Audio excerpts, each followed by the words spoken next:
Hi, everybody. It's S.J. Thomason with Christian-Apologist.com and also Psalm 23 Apologetics. So I'm going to talk a little bit about what the true opiate of the masses is. And so we had Karl Marx very famously claiming that religion is the opiate of the masses. And I would make another argument that we have other opiates of the masses. And right now, I would make the claim that cultural Marxism is the opiate of the masses. And I think that there are people falling prey to cultural Marxism. And so you say to yourself, well, what exactly is that? What's Marxism? And Marxism is this idea of state ownership of the means of production. So a lot of it is statism, a lot of it's related to socialism, a lot of it is related to many ideas that Karl Marx came forward with. Now, Karl Marx hated religion. And so he lots of times would create things that were against religion. And we can say that what we have seen from religion, especially Christianity over the years, is that Christianity has been a boon to society. It's really been helpful. If you go back to the time when Jesus was walking the earth, people lived in pretty horrific ways. A lot of the pagans were doing some pretty insidious sorts of things to each other and to others. And they didn't value babies. They didn't value people. They didn't value the idea of property rights and individual property rights. And so they would oftentimes leave their babies out in the streets to rot. They would do a lot of pretty awful things to people back then in those days. And women definitely were second-class citizens back in that time. And so what we have right now in these days is a lot of communists and people who are socialists who believe in this idea of collective ownership of the means of production, and also believe that the responsibilities of the individual should be subsumed by the collective. In other words, the government takes over the role of taking care of people. And so we can see how that can happen in very slow incremental steps in places like the United States. For example, what we've noticed in the United States lately is we have this ownership of the K through 12 schools. Government controlled a lot of that. A lot of the information that kids are getting in the K through 12 schools is something that's been coming down from the government. They realized, like Hitler realized, that if you can control the youth, you've got a lot of control over the minds and future of your country. And so when people try to teach different things, that tends to be pretty bad.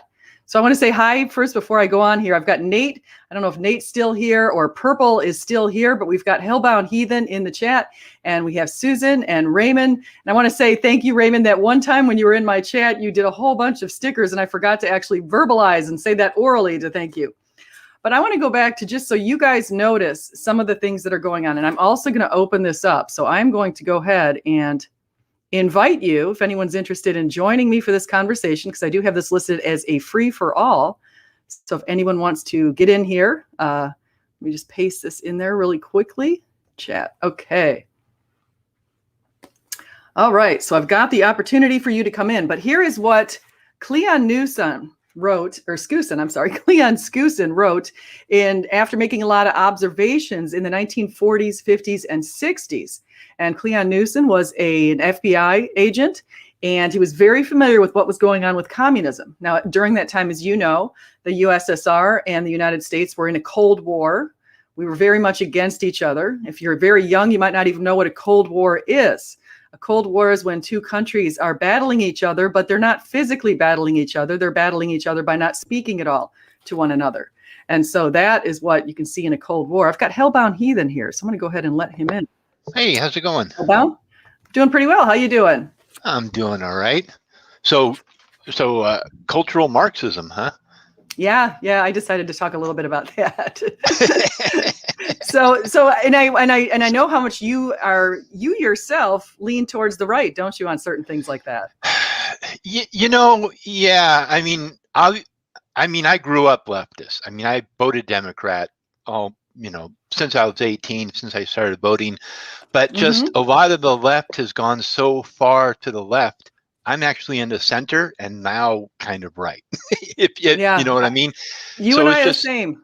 Yeah. So it's just ridiculous because a lot of the things that I believe in are things that the left no longer believes. And so I'm kind of, I feel homeless politically, So that's kind of how I am. And so, so I mean, I hate I don't want to associate myself with the right, but it's kind of everyone else is so far left that I am like center right now. Yeah, I think the left people on the left have driven us away because I initially wanted to be on the left because I thought, oh, it's the area where we're going to be supporting education and the environment and people and rights and all that kind of thing and human dignities and workers. Oh, good. Susan's here too. We're connecting her thing. And she should come in just a second. It says device is not connected. So I'm just going to wait till she gets logged in here. But the idea is I thought that was the proper perspective. And then I started realizing some of the stuff that they're advocating actually is very much socialist. And I've always been against socialism in its forms that you see like in Venezuela. Yeah. I mean, I think it's good to have a net support for people who need help, but it's turning into a crutch, and especially with the restrictions on freedom of speech in this country is just it's getting to very scary levels, and the amount of what they call quote unquote cancel culture, which is it's being promoted by the corporations now, and it all seems to be directed towards people who are on the right. And that's why I want to defend the people on the right, because I see them unfairly treated. I mean, that's why I was left. That's why I was a Democrat, because I wanted to defend the downtrodden. I wanted to defend those who were being abused. And truly in need. The people, I think you're saying the people truly in need. Yes, we want to help them for sure. Yeah. Sorry, I was drifting off on a tangent there, but yeah, exactly. Yeah. So yeah, I agree with you. It's scary. Now here's what I want to point out. This is just from Cleon Newson. Now this was written in 1960 something. So this is written a long time ago, but you're going to see some very similar things to today. U.S. existence as the only alternative to atomic war. These are current communist goals. U.S. acceptance of coexistence, I should say. I'm going to go away from that one. Let me just zoom ahead here and just find where I wanted to see. Okay, wait, let me just get down to where I want to see where we're getting to the good stuff here. Sorry about this delay. Okay, now I'm getting to the good stuff. Okay, do away with all loyalty oaths. Resist any attempt to outlaw the Communist Party. Of course, they say that. Gain control of the schools. Use them as transmission belts for socialism and current communist propaganda. Soften the curriculum. Get control of teachers' associations. Now, of course, they are very much in control of the teachers' unions. Put the party line in textbooks. Okay, so you don't see that much negative stuff towards communism in our kids' textbooks. They're all about anti-World War II and the Nazis, but you really don't see that much as far as communism. Get control of the newspapers, infiltrate the press, get control of key positions in radio, TV, and motion pictures. Now, I'm not going to go on past that, but you see that today, don't you? Yeah. I mean, that's what they're getting into, all of these different aspects. And so we see it right now, even YouTube right now. Google controls YouTube. You've got very few people. A lot of power is controlled in the hands of a few. Yeah, well, I mean, my channel deals with a lot of conspiracy theories and debunking those. And I think it's easy for us to get caught up in this concept of having a central brain and having all these tentacles into these various things. I don't think that's how it is. I think what it is you have essentially kind of a group consciousness, a group way of thinking about things. And so I don't think there's like one central dark figure controlling all these things, like some kind of Illuminati or a communist infiltration.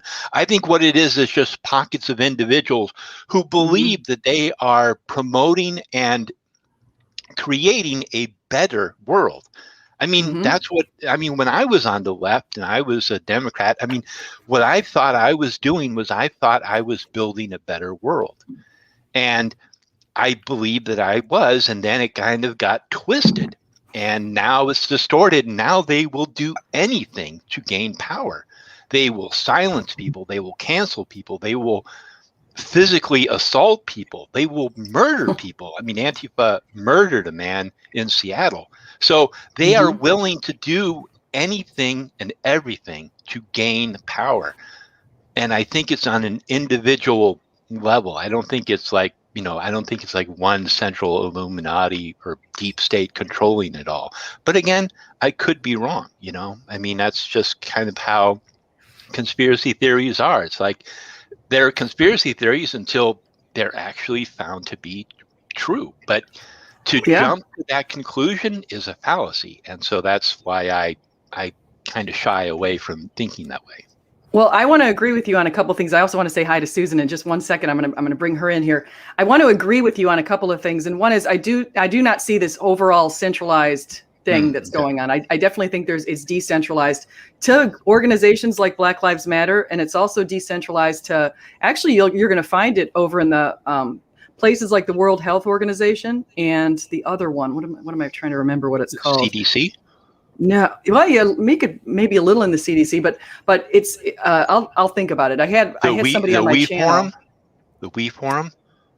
Oh gosh, what was it called? No, it's the the World Economic Forum. That's exactly it. Yeah. Because they keep changing their website because I go there to try to figure out what it is that they're actually trying to promote, and they keep changing their website. It's frustrating. Yeah. So Susan is she's always been on the right. So she's unlike us in some ways. Susan has always leaned to the right. So Susan, welcome. Welcome. Can you hear me? We sure can. Oh, okay. I haven't always been on the right. I actually voted for Jimmy Carter. And then the whole time I was in the service, I was not on conservative, but actually I was apolitical. So pretty apolitical. And I was not a Christian either. Oh, you weren't? I didn't realize you. So you were. So it is kind of coincidental that sometimes people like I've noticed since becoming a Christian, I've been moving more towards the right. And I noticed that some of the people I've interacted with who are atheists have moved more towards the left. It's like I did notice that. Yeah. But then we have Hellbound Heathen here, who's he's got some pagan beliefs, and so he's kind of stuck in the middle without a party. Oh, I don't know about that. Yeah. Well, I think what you're saying, Heathen, is, and I think we saw this last summer, is everyone's talking about January 6th, and apparently these people are still in prison.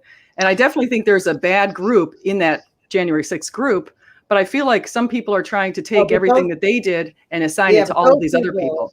Those people are not in prison. The people they picked up are the people that,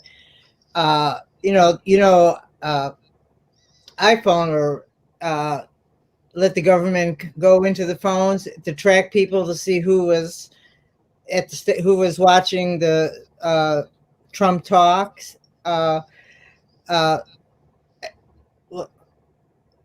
I can say is I don't think any of the people who went to the Capitol building to cause a disruption probably ended up in jail. I doubt it. Really? Okay. They're picking up patriots. In fact, a lot of people, that I was in the service with and people kind of hires up, they're saying, you have to kind of keep things on the hush about whether you were there or not. I wanted to go, but was not able to. So my experience with demonstrations, and I've been to quite a few of them going back to the 80s, is you have like everybody kind of comes together and they come in waves, and so you have various groups that represent their ideologies, what they want to do. And so so I'm assuming, because I wasn't there, but I'm assuming at the January 6th event, you had patriots and you had Trump supporters, and then you had maybe the Proud Boys, and you had all these various groups over there. And I believe, I don't know who they were, but there was a group of individuals who were there to cause problems. And I watched a lot of footage from January 6th, and there's footage of people who are wearing helmets, and they have instruments in their hands that they use to break glass. Elbow pads on, knee pads and elbow pads on. There's a couple vans, at least long vans, where people popped out. And the thing was that Trump's speech lasted longer than it was supposed to. So people were just starting to walk up towards the Capitol building. I know people that were there, and they had recognized also that there were people that were up in front of them at the Capitol building who were wearing the MAGA hats, the red MAGA hats, that they're very suspicious that they were Trump supporters. And then we also know that Capitol Police were allowing people into the Capitol. We also know some of the people of the Trump supporters, and it was not a protest. It was people, basically patriots, going to listen to the president speak and maybe go up to the Capitol. It wasn't like organized as any protest. In fact, it wasn't organized at all. And what was I going to say? Well, on the people were checking on their iPhones to see if the Capitol was open, and it showed that the Capitol was open. So a couple of people I know walked up there because they thought they would just be able to go in and be inside the Capitol, and how cool was that? And that was their only thought. By the time they got up there, they saw people climbing up the balconies and stuff and climbing over the sides. And of course, they didn't want to have anything to do with that and left. So it was a big, is very much planned. Nancy Pelosi is very much in charge of the security of the Capitol, as she was. I'm convinced that certain people, in the Capitol building knew that there was going to be a kerfuffle, and it was already being planned to be blamed on Trump supporters. So and the only people that really are, with all these riots in all these different cities, even I don't remember the names, I'm not going to say it's this congressman. They were, these people in all these cities were able to get out of jail. Certain people in the Congress were saying, well, don't worry, we'll be getting you out. And so how many of these people were going in and out of jail throughout all these cities, like Portland, and allowing to go back and destroy property, burn buildings, blah, blah. Yet none of that is, and more people died. And the only person that died at the Capitol was an unarmed woman, and we still don't know the name of the Capitol policeman. Well, no, there was a policeman who also died on site. But he died of natural causes, huh? What? And he didn't even die there. He died at home, and he had a stroke. Okay. But the thing was, what came out was that a policeman was hit with a fire hydrant. Right. That wasn't true. Yeah, that was not true. Yeah. But that was up on all the mainstream media stations. And that's the other thing that really disturbs me, is a lot of the misinformation is spread by people on the left, and they don't correct themselves. Whereas I feel that people who are on the right, there's a lot of misinformation on the right too, a lot of misinformation. A lot of it is perpetually spread. Some of it actually does get caught, and people will correct themselves. But a lot of the misinformation that comes out of the left is really, it's embarrassing how people will they won't take a second look into it. Because nowadays you almost have to. Every time you read a story and it sounds unusual, in my opinion, the best thing to do is to research it, or not really research it, but go in and find out exactly what's the source of it. Mm-hmm. Because often you'll find what the source is an opinion piece that somebody wrote somewhere, and that was their opinion. It wasn't what do they call it? It wasn't an actual story. It was just investigative journalism, no. Right, exactly. You don't have investigative journalism going on anymore. All you have is op-eds and opinion pieces. So you have to. So if you want to know whether you're on the right or the left or centrist, you need to find alternative news sources. And of course, I've gathered mine. I stopped watching Fox News right at when the Capitol thing happened, because to me they lost credibility. Hi, Smokey. Yo, Slam, how you doing? I've never been to stream with you before. Good to see you, madam. Yeah, good to see you too. Good to see you, Smokey. Yeah, Welcome. Thanks for having me, SJ. Good to see you too. Looking great, beautiful ladies today. How you doing? Oh, doing well. We're just talking about the some of the situations going on over the summer and what happened January 6th. And so I think, and just to add to what these guys are saying, I could say over the summer, as far as looking the other way, a lot of this stuff was happening and people weren't out there finding these people who were breaking into businesses and stealing all kinds of stuff. I mean, I saw them do that over at Walmart here in Tampa. They just broke in. It's all on film. Hundreds of people coming into this Walmart and stealing stuff in grocery carts and leaving. And I'm like, where are the people to go find these people? I mean, come on, you're just ruining businesses. Well, if they did find them, they would be out in jail in a couple hours anyway.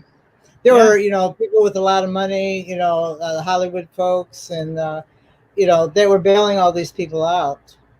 Well, they created a lot of funds. They created funds to bail people out, especially like in Portland, Oregon, all the various cities where they had these riots, and they were riots. I'm really tired of people trying to downplay and call them protests. No, they were riots.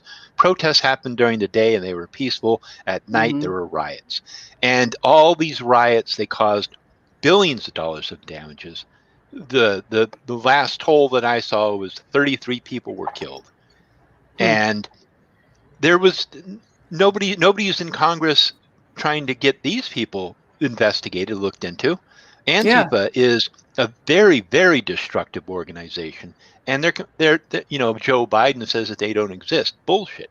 Excuse my language, SJ. I'll try to watch it, but it's ridiculous. I may slip tonight. Yeah, exactly. Yeah, well, you come to my channel. We're talking about this. Come to my channel. You can say whatever you want. Well, yeah, but I want to be. This video is not going to be monetized. I don't monetize a lot of my videos anymore, so don't worry. I've given up on even chasing that dream. Once I hit 1,000, I'm not even going to try. Yeah, well, I agree with you guys, and I think I just want to bring up something really quickly. Brett Kavanaugh and Christy Blasey Ford. She accused him. She had no evidence of it. They supported her and all this stuff. And where's she now? She disappears, and nobody wants to go find out the fact that she never really did anything. They just wanted to throw the accusations out there and see if the stuff stuck to the wall. Pretty much. I'm sorry, I don't watch the news too much. Who's Brett Kavanaugh? He was the Supreme Justice nominee pick for not the last one that Trump did, but the one before that. And then this chick pops up as like, he raped me 20 years ago or something like college, that. Right? Yeah, all that garbage. Yeah, exactly. I did watch the. And by the way, the sad thing about it is what I was hoping is like, well, first of all, I kind of figured she was full of crap from day one. But second of all, my hope was that, okay, well, once this is over and he's confirmed, well, surely they're going to go after her, for false accusations and all that. And nope, nothing at all. And this is the thing: there's no punishment if a woman lies and is caught lying in these instances. And this is kind of the same across the board. Like many men's lives are destroyed by false accusations, and then even when the accusations are proven false, zero consequences. It's insane. I agree. There's no accountability. I mean, there's some cases, of course, that the women are right. We definitely know, for example, with Weinstein or Harvey Weinstein and some other people like that. Yeah, sure. We've certainly got some slimes out there. But in Brett Kavanaugh's case, I'm sorry, she couldn't even name where she was. Yeah. She had no corroborating evidence, no supporters. Where she was, when it was, whose house it was, who else was there, what was happening. She was just all over the place with all of it. Yeah, and the Weinstein thing, it seems like people in Hollywood knew what was going on, but they were just kind of like, turning their head and not talking about it. So that's completely different from somebody, making up an accusation to others who are just basically protecting this man and protecting that culture in Hollywood, which is something that needs to be exposed. Absolutely. Yeah. And but a lot of those women, even though they were assaulted wrongly, but they were also using him to get into, That's true. That's also true. They did get benefits they out went of back. what They went back over and This over guy, and over he's again. Yeah. And they could have left and had nothing to do with him and gone and done Right, something they didn't. else, but they wanted the glamour and the fame and the benefits. And so, yeah, they sold their body. I mean, they were just being whores. And then it turns around later on and like, oh, well, I feel like I was manipulated to be a whore and it's all his fault. Yeah. Type thing. It's kind of, Yeah. Oh, you got to see through some of that stuff. And so, yeah.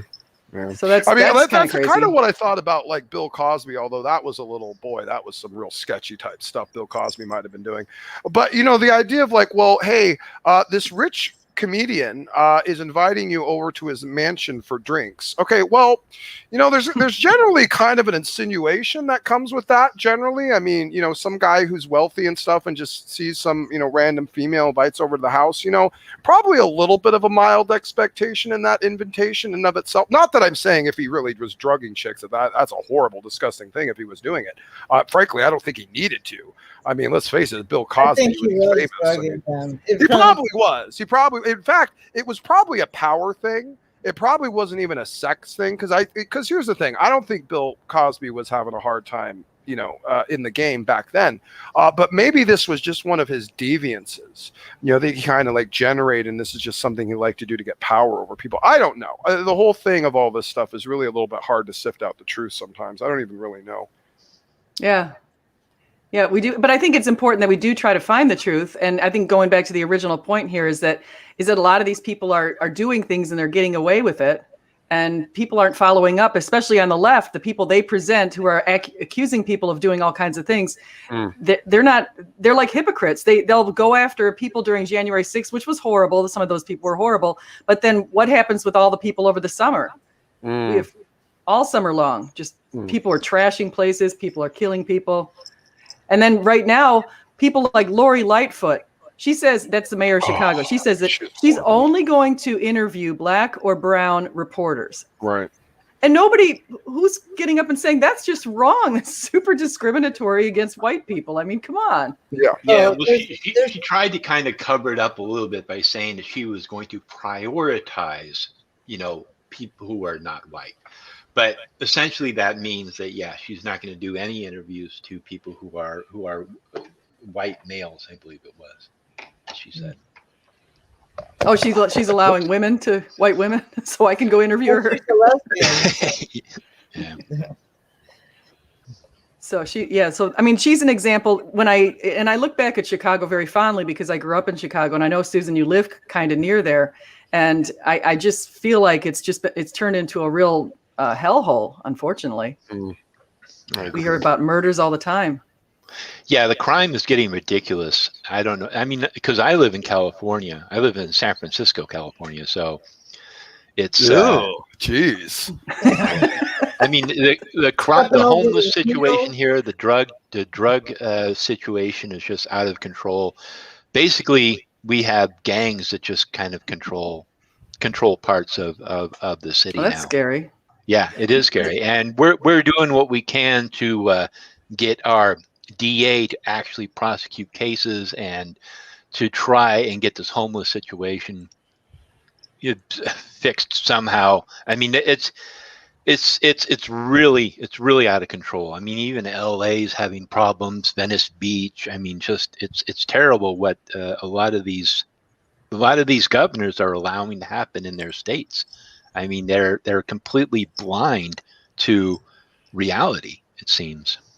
Yeah, and I want to add to that, because don't they allow a lot of homeless people to set up camp just all over the sidewalks? And yeah, I mean, because the homeless people, there was an organization that paid for tents. They basically bought tents for a lot of homeless people, and a lot of homeless people had their own tents. And so they would set it up in down near City Hall. They're on streets, and they've spent millions of dollars to put a lot of people up in hotels, and it really comes down to mental health and drug addiction. Those are the two things they need to address.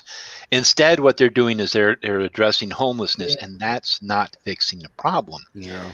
In San Francisco, if you are homeless and you are not on drugs, there's a very high chance that you're going to find housing, because I've worked in this industry for almost 20 years now, so I'm very familiar with it. There are ways to get housing, but you have to have mental faculties, and a lot of homeless people, unfortunately, they don't have the ability to take care of themselves. And then there's a lot of drug addicts that, again, they're just not taking care of themselves. So it's bad in the coast cities right now, particularly too down near me, like Newport and Huntington and stuff like that.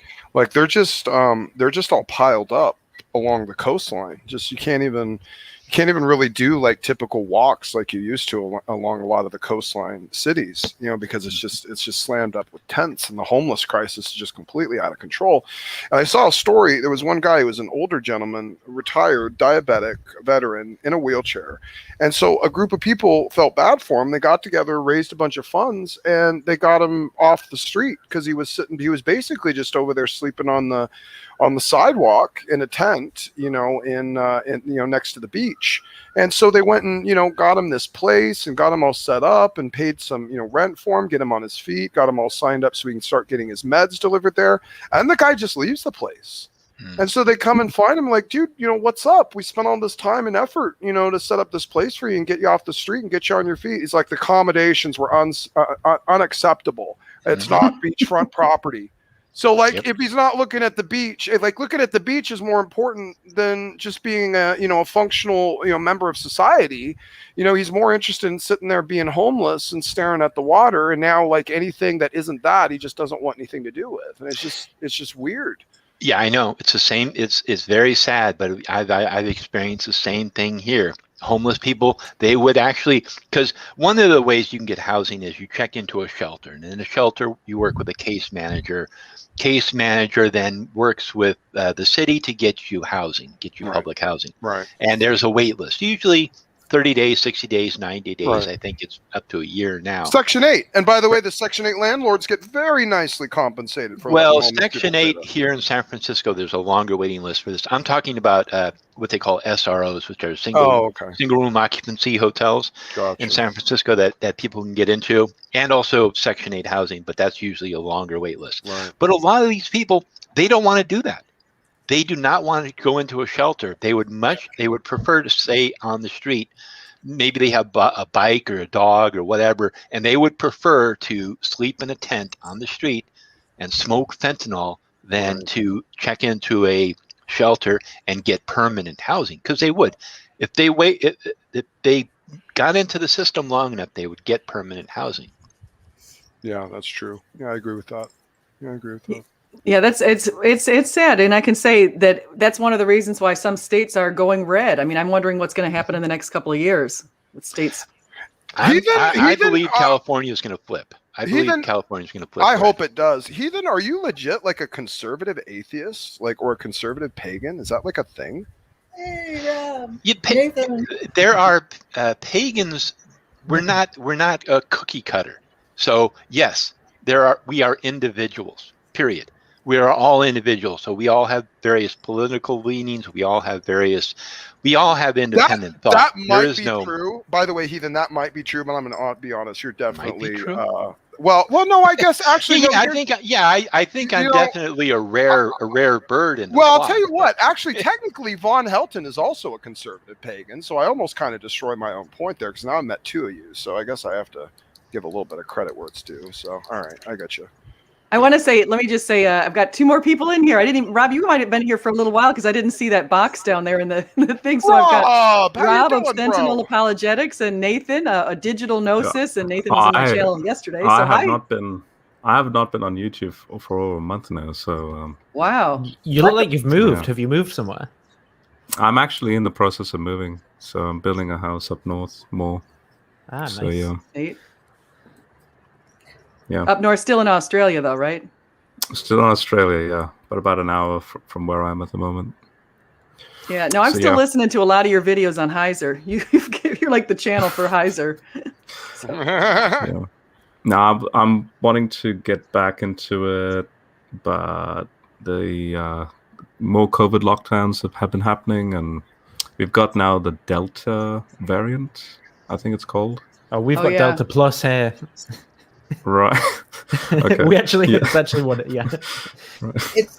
It's Pinky, Pinky. So if we want to know what Susan's cat's Okay. name is. Oh, Is it not a new strain of COVID? oh. Yeah, I heard the Delta variants in Australia, India, and California. Yeah, India got really Figures. hit pretty bad with it. So If they would allow ivermectin to be used, very few people would be dying of COVID. Anyway, you'd be demonetized for sure now. I don't know. There's I'm not a medical doctor. I'm going to withhold. Yeah, I don't know. Well, Susan's a nurse, so she's Right. got more knowledge than I do for sure. And I did research, and I conducted research. I even was doing research as a student. I was the first one at Purdue to be doing research as a student, and I was. Well, I don't pay my dues anymore, but I was a member of the Sigma Theta Tau International Nurses Honor Society. I went through pre-med first, and straight A's. I was the vice president of the Honor Society, and but I was older. This was after the service, and I needed a job, and so since I had most of my, except for the nursing classes itself, like how to make a bed and stuff like that, so it wasn't very difficult. So, yeah, and I loved nursing. So, Well, thank you for your service in the military, by the way. I forgot to say that. Yeah, I was a nuclear missile. I could have. Press that button. Yeah, well, I figured, if we're gonna let kids, have control of these nuclear missiles, which we were all kids, I might as well be one of them, right? So I was there in the 70s, 80s, but when Reagan took away the intermediate range nuclear missiles out of, actually they were all in Germany at that time. So that ended my career in Lance missiles. So, and then I also got sick and had that thing, which got me interested in medicine. So I started taking classes. I ended up in pre-med just as I was going through chemotherapy and for non-Hodgkin's lymphoma, and that's why I had so many of the prerequisite classes done, and ended up in nursing. I met a Christian nurse in Chicago, and she's my best friend to this day, and that's who led me to the Lord. Yeah, you also had a miracle in your life. So Right, I was supposed to die. 2 years after I was diagnosed, I was given 6 months to 2 years to live. After going through treatment for 2 years, and it had been spread to my liver and to my bones. And so they said there was nothing else they could do. They wanted to take out my spleen. And I said, you gave me 6 months to 2 years to live. You want to take my spleen out? At the time I was drinking too. And I said, forget it. I'm not going to be recovering from major surgery, so yeah, I found out I never drank until after I was in Germany, and when you find out that you're dying, and Yeah, I'd probably phone it in a bit too, honestly. Yeah, it's, I was drinking like 2 quarts up to some kind of alcohol. I still don't even know what it was. What is it? It was tequila or something, and I was mixing lemonade and sipping it all day long, oh, wow. With ice cubes, and every time I'd have to go to the VA hospital for because I got pancreatitis once because of the drinking. They just left me on a gurney screaming in pain. Yeah, I wasn't the best patient either. Yeah. Well, if they leave you on a gurney screaming. So I was in hospice, and Craig Keener found out about me, and he interviewed everyone, and he's supposed to be coming out with a popular level book on miracles, and so he interviewed who was my pastor at the time, the elders, my friend Linda, who was the nurse that I was with. I don't know who he talked to at the VA hospital.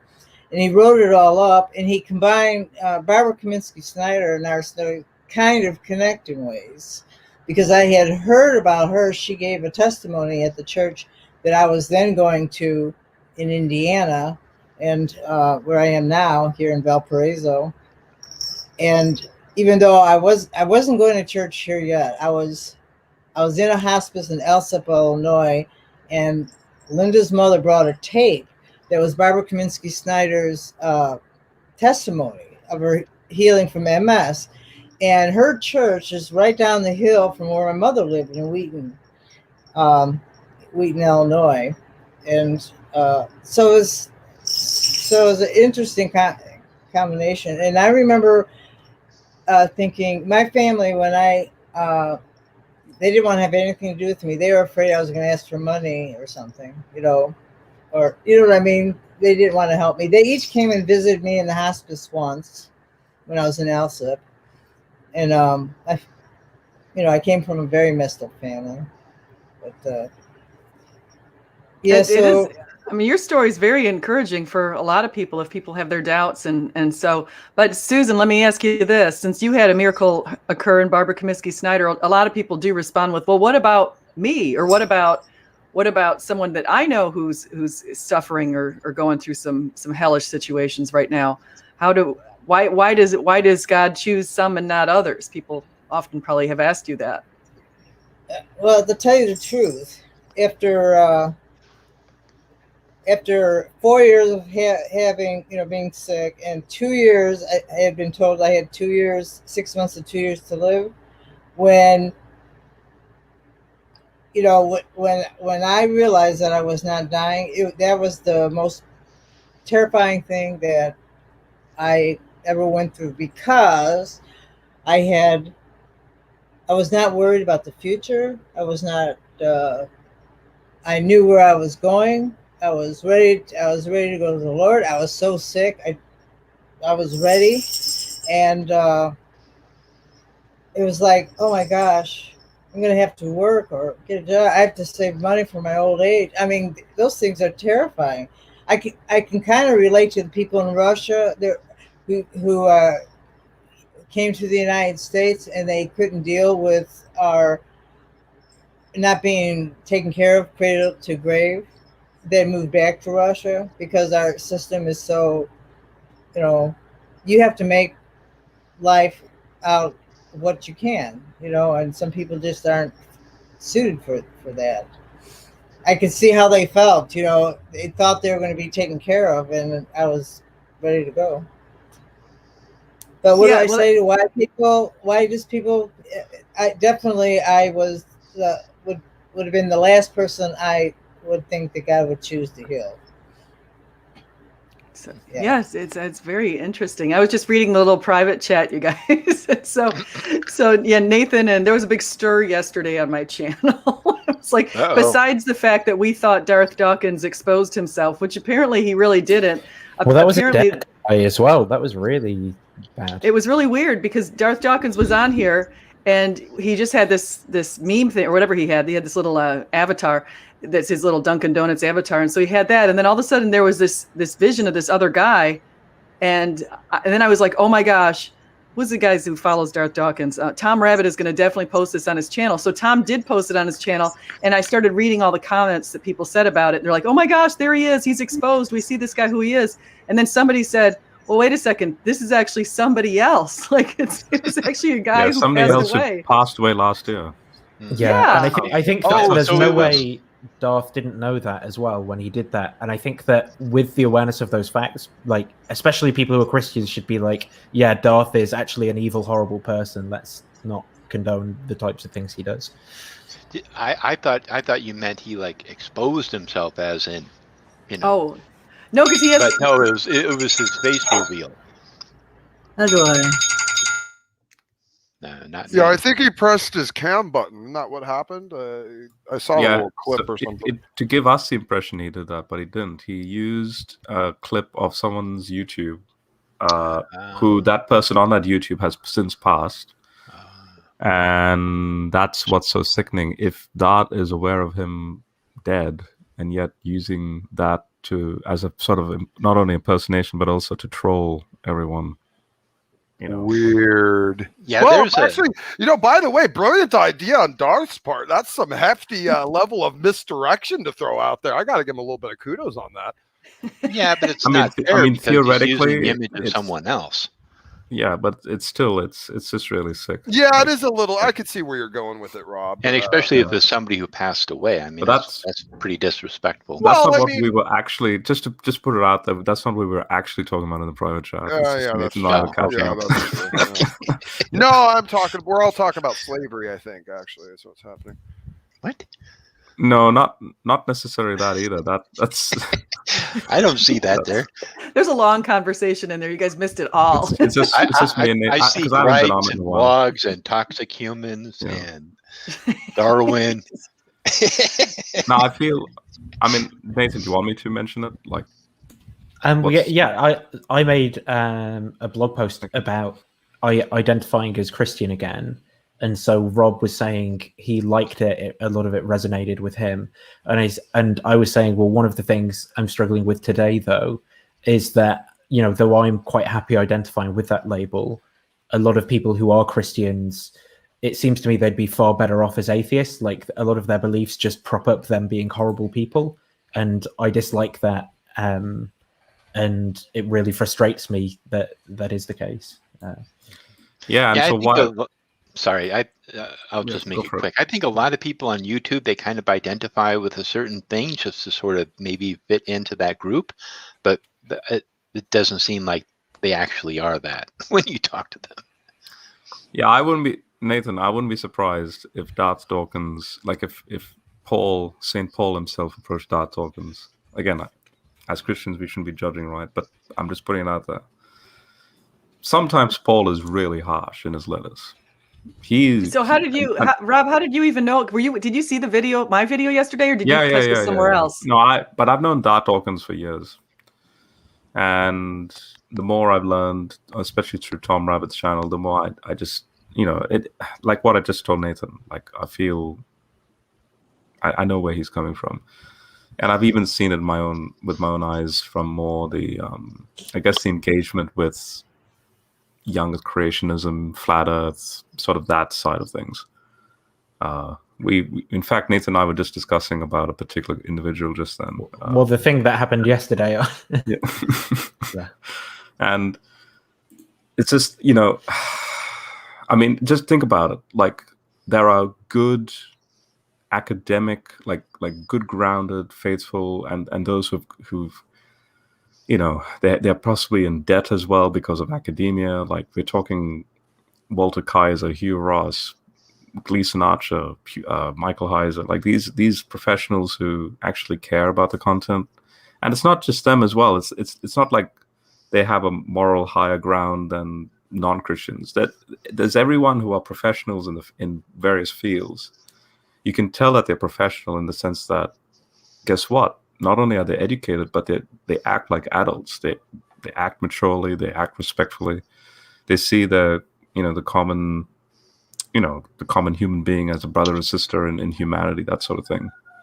So if you then tack on this thing called Christianity, all the more. I mean, when you look, for example, 1 Corinthians 4, like Paul happily says, sometimes we're the scum of the universe, but we still want to bless. We still want to pursue what's good and righteous and fruitful in a selfless way. And so therefore, when there are those who come in, what's called the super apostles, he actually gives a designation for them, a super apostle. I wouldn't be surprised if Darth Dawkins and people like him, like even Ken Hovind, they see themselves as like this super apostle, right? And then Paul basically says that send them over to Satan. And it's pretty harsh language, but that's the thing. It's like the fact that Paul had to react the way he did, because the realization, the domino effect that can result. Acts 20, night and day I warn with tears, ravenous wolves that will come among you in the Ephesian elders. And I just think for me personally, any idea I've got of what Jesus' ethical teachings are, like the things that he cared about, it seems to me like the two choices would be clear in terms of believing that Jesus is God, right? And go maybe going to church every so often is involved in there, versus loving your neighbor and treating them as a human. And I think Jesus would be like, yeah, you know what? I'd rather you have false beliefs about who I am and love your neighbor than I would that you have the right beliefs about me and you're just a horrible person who just goes around like arguing with people about young earth creationism and mistreating them. But that's precisely what you see in his parables. Like the woman that had just that one coin versus the Pharisees that were boasting about how much they could provide into the temple. Mm-hmm. Or even the rich young man. In fact, there's a little subtle in specifically in Mark's gospel, there's an added word about being fraudulent with the money. So the other gospels just imitate the commandments, but then there's this added you're following the commandments, but then suddenly there's this little toxic part in your following where you have an ultimatum, you have a deceitful motive to do that. And it's just when Jesus does exactly what you just said he does, that to me is far more important than you see like knowing 100% what the Trinity is, and knowing 100% of the incarnation, and knowing 100% whatever, right? Guess what? That's performance. That has nothing, like that doesn't constitute salvation and a relationship with God. And think about it. The God of the universe demands an intellectual performance first in order to then do this and that, or be okay with him and be okay with humans. No, it's like the number one, the two most important commandments that are equal to each other is love God, but then loving God is then, in that vertical sense, reflects into that horizontal thing of loving each other, right? Yeah, you could certainly say, yeah, but I am loving God, Rob. It's all I talk about all the time, whilst being a horrible, and that's because whatever that thing is that you think you're doing when you're saying I'm loving God, it's not. Some big Zeus or something. Yeah, when Dart Dawkins says, I actually heard someone say, Dart, do you pray for the atheists? And he goes, yeah, I do, but the reason why I'm disparaging and hateful and rude and so on is to make a point. And then immediately the fact that he says that dequalifies him automatically with the loving God bit when he claims that he loves God, in my book. Because the fact that Jesus marries those two laws as being so intricate, like if you hate your neighbor, you hate God. So if you love God, you should love your neighbor. But being a good person and being respectful and treating people with basic human dignity it's not a Christian value. It should be everyone's value, and I think it generally is. And I think I've run into. I've actually been surprised. I've dealt with some really obnoxious, far extreme Christians. Like, I don't know if you know who A Call for an Uprising is, but this man he's horrible. And even him I've dealt with on a respectful level. And maybe I'm kind of getting ahead in this conversation, but I recently spoke with an atheist, and this man was completely disrespectful. And he was so disrespectful that I don't want to have anything to do with atheists anymore. I know that they're not all like that, because I'm not going to paint them all with a wide brush, but I mean, it was just so disrespectful. And I But think. yeah. Go ahead. It's just, but specifically more in line because Nathan's gripe here is more specifically with those who are religious, and like what crosses my mind all the time is like when I see in that Discord server with not just Dart Dawkins but all those guys that are his fanboys. It's just like, do they ever go to church? Do they have a community? Do they actually do what here in Australia what we call bread runs?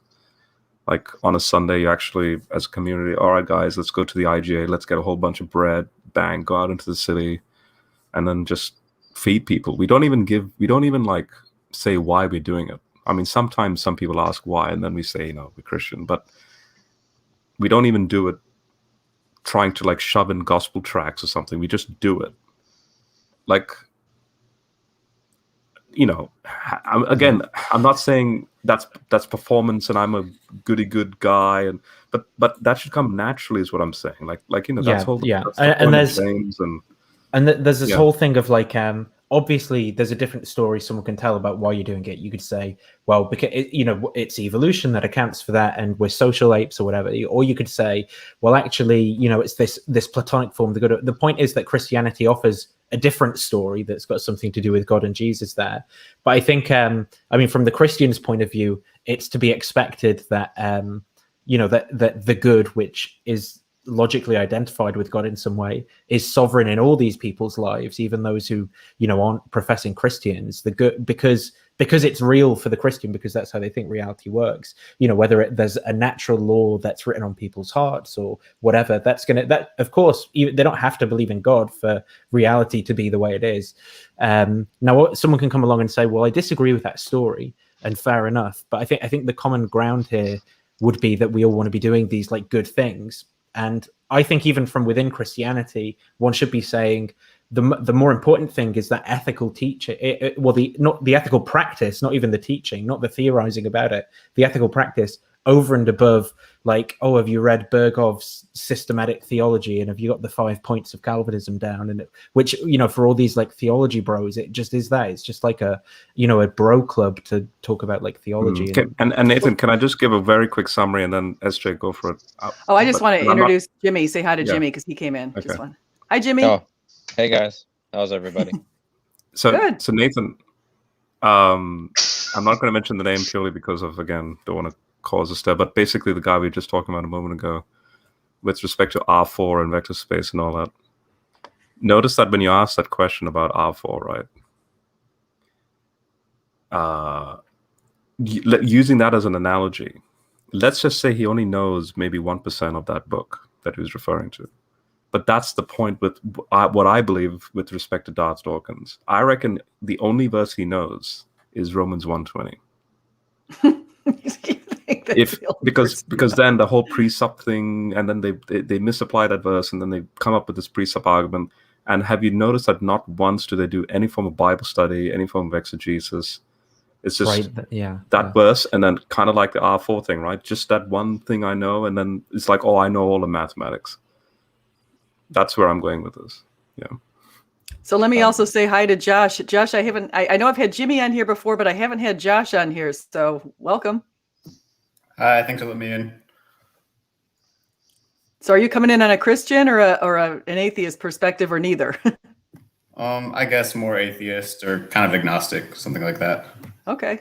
And I forgot, Jimmy, you're a Christian, right? No, I'm an agnostic. Oh, okay. Okay. So actually that means that we have 3 agnostics, one person who's pagan, and then Susan, I, and Rob are the Christians. So that's interesting. We got a nice mix here in the crowd. So who's the third agnostic or atheist?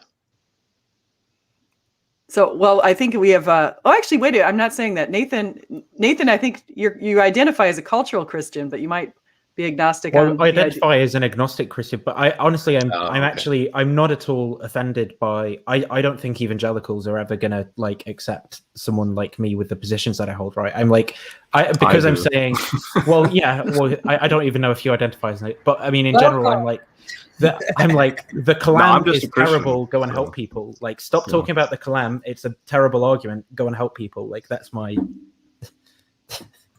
Yeah. And I don't think evangelicals like that, because there's a multi multi-million-dollar industry tied up in selling books to people about certainty. And yeah. You know what, though? I should- think the typical evangelical is not even paying any attention to apologetics, to be honest. I mean, I go to my church. I really doubt any of those people. Maybe one person has read some of those books, and that's pretty I much bet they've read I John agree. Piper's Desiring God, though. You know, like, I bet That's true. I might have read that. Yeah.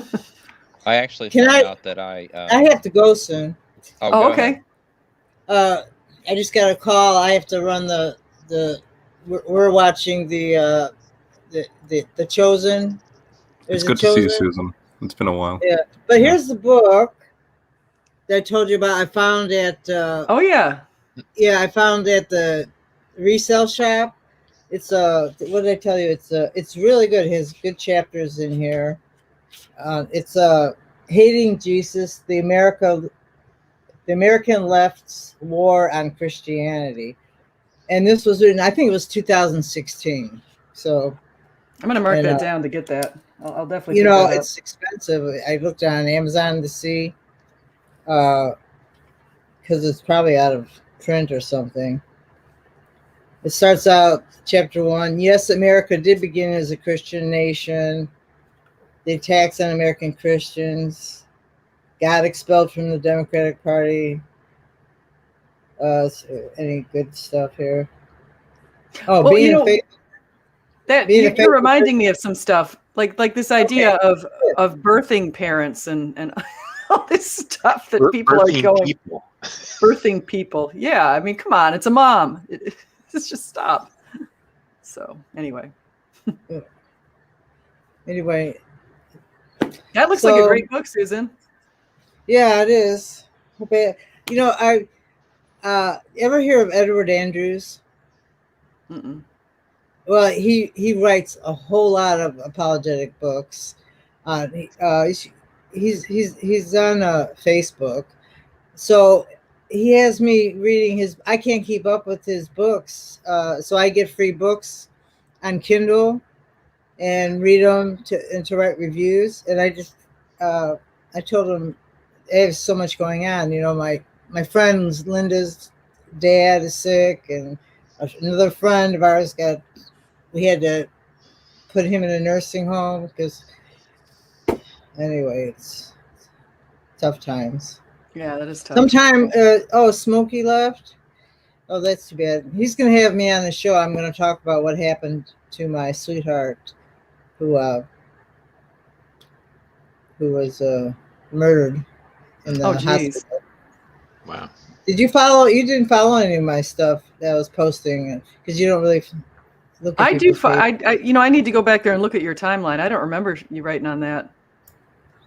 Yeah, I SlamRN is epic. She's epic on YouTube. Even I'm impressed with how like you keep up to scratch with pretty much everything, Susan. Well, it's Susan. The fact that Susan is a moderator she's definitely on Rob's channel as a moderator, I'm pretty sure. And she's on Smokey's channel as a moderator. She's on my channel as a moderator. She's on Braxton Hunter's channel, Mike Winger's. I mean, I could go down the No, list. I got fired on Mike Winger. You got fired?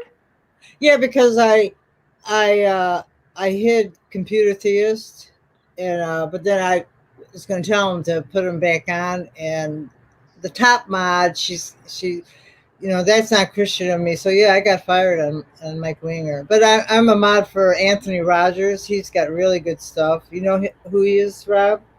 Oh yeah, no, I've known him. Yeah. I've spoken to him personally as well. Like Yeah. back in Al Talk days, and yeah. And a lot of small channels like Santi Wrangle, Finding Truth, Air Church, Jack in Canada. And so I find these little channels when they hardly have anybody, and then I become a mod, and then they grow, and yeah. Susan, I have if to I say ever this need a Anthony's. mod, I'll hit you up. All right. I'm sorry, Jimmy. I said, Susan, if I ever need a moderator, I know who to go to. Thank you. She's good. Yeah, She's pretty strict. I love Anthony. I'm getting good. I'm not real strict. I've kind of lightened up. You know, learned where to pick my battles, and on modern day debate, they demodded everybody, and then you had to go through like almost training, and you have to be in Discord and on modern day debate modding at the same time. It's really weird. So if you're going to time someone out or hide someone, you take a screenshot of what a certain person said in the chat, and then you paste it in the Discord, and people make up their mind whether this person deserves some kind of sanction, or whatever. It's kind of weird. I only did that. Most modern day debate shows these days don't interest me, but I only did it for the good ones. Modern day debate is just a waste of time now. Yeah, they ruined that channel, right? Like that was a really good channel, and they ruined it. Actually, now at least the chat is a lot more civil. But on like when they recently had Matt Dillahunty, I didn't want to debate that, so I just because I wanted to listen to it. So the good ones I don't even mod in if I want to listen. Just to slightly change the topic a bit, Otangelo says, Rob said that only old earthers are respected scientists. So, Nathan, did you watch my discussion with Rebecca the other day? Rebecca... from she's the Christian everyone's talking about. Oh, no, I've not seen that yet, no. The second one, when we go head on with old earth and young earth. Because I didn't know she was young earth until she mentioned it. I find a lot of things strange about her in that I think I really agree with a lot of the moral positions and things she takes. Like I like her personality and heart and stuff. But then I'm like, what the hell are you doing with this like faith healing and young earth and well, that's the thing, I didn't know about all that. There was, I guess you could say, like a kindred spirit, just the way she is as a person. And is she a Christian?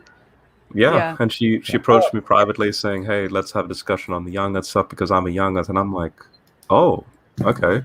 And so then for a good 3 hours, very graciously, she heard me out, even down to the behemoth is dinosaur, for example. And I showed her the naughty stuff behind that as to why it's not a dinosaur. Oh, on her channel, right? On her channel, yeah. 3.5 hours, well. And what I brought up live, which I can mention here, I'm of the opinion now that there's zero young earth creationist PhD dissertation. There is every young earth creationist that has a legit PhD, like Jason Lyon's PhD or whatever, stems from a what they would call a secular thesis background. Right? Yeah. Yeah. And so therefore when they stand up and when they preach young earth, why call them Dr. Lyle or Dr. Faulkner? And how ironic, the reason why they got their PhD is because the thesis under peer review was passed because it's legit empirical data, right? Well, once you get your PhD, Rob, you're just, all that means is that you're smart enough to get a PhD and you know how to read the literature. And then you go into research mode and you can do whatever, post-grad and But that's what I'm getting at. It's like they do all this work that actually works based on actual reality. And then they use it as like a credential to bolster like people's confidence. Yeah, but how is it a credential to bolster their claim when they're critiquing it? You see, that's what I've raised with Rebecca, and she couldn't answer. I think in the case of the young earth people, it's just that they've got a PhD, right? So then they say, "Well, I'm Dr. So and so," and then people who don't know any better see it and go, "Wow, this guy's smart. He's got a PhD." But that's being deceptive. Because I agree. I think it's really deceptive. In a young earth. Yeah. Well, it's one of the reasons. Let me just say, I have a PhD, and one of the reasons I don't put doctor on this particular channel is because I don't have a PhD in anything related to religion or apologetics or the stuff that's on this channel. The only thing that I could probably speak to with the PhD, with that kind of stuff that I've studied through the PhD, would be anything that has to do with international management, international business. So that's why I feel pretty free to talk about politics and socialism.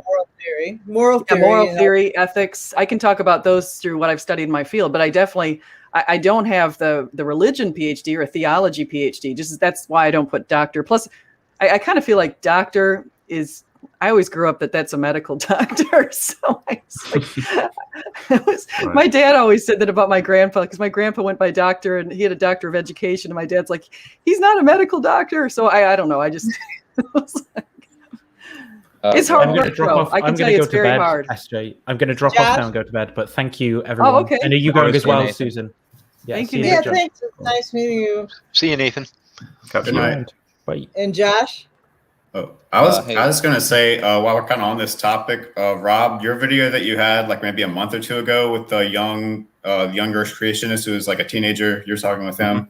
I really Okay. enjoyed that. Like I thought that you handled that conversation really well. And like for me, like I grew up believing young Earth creationism, and like some of the stuff was just so crazy when I started like seeing some of the problems with it. So I think like, man, if somebody would have kind of walked me through it like you did with him when I was younger, like it would have just really opened my mind and been really helpful and like give me some space to think about it. I thought you handled that so well, and I really enjoyed watching the conversation.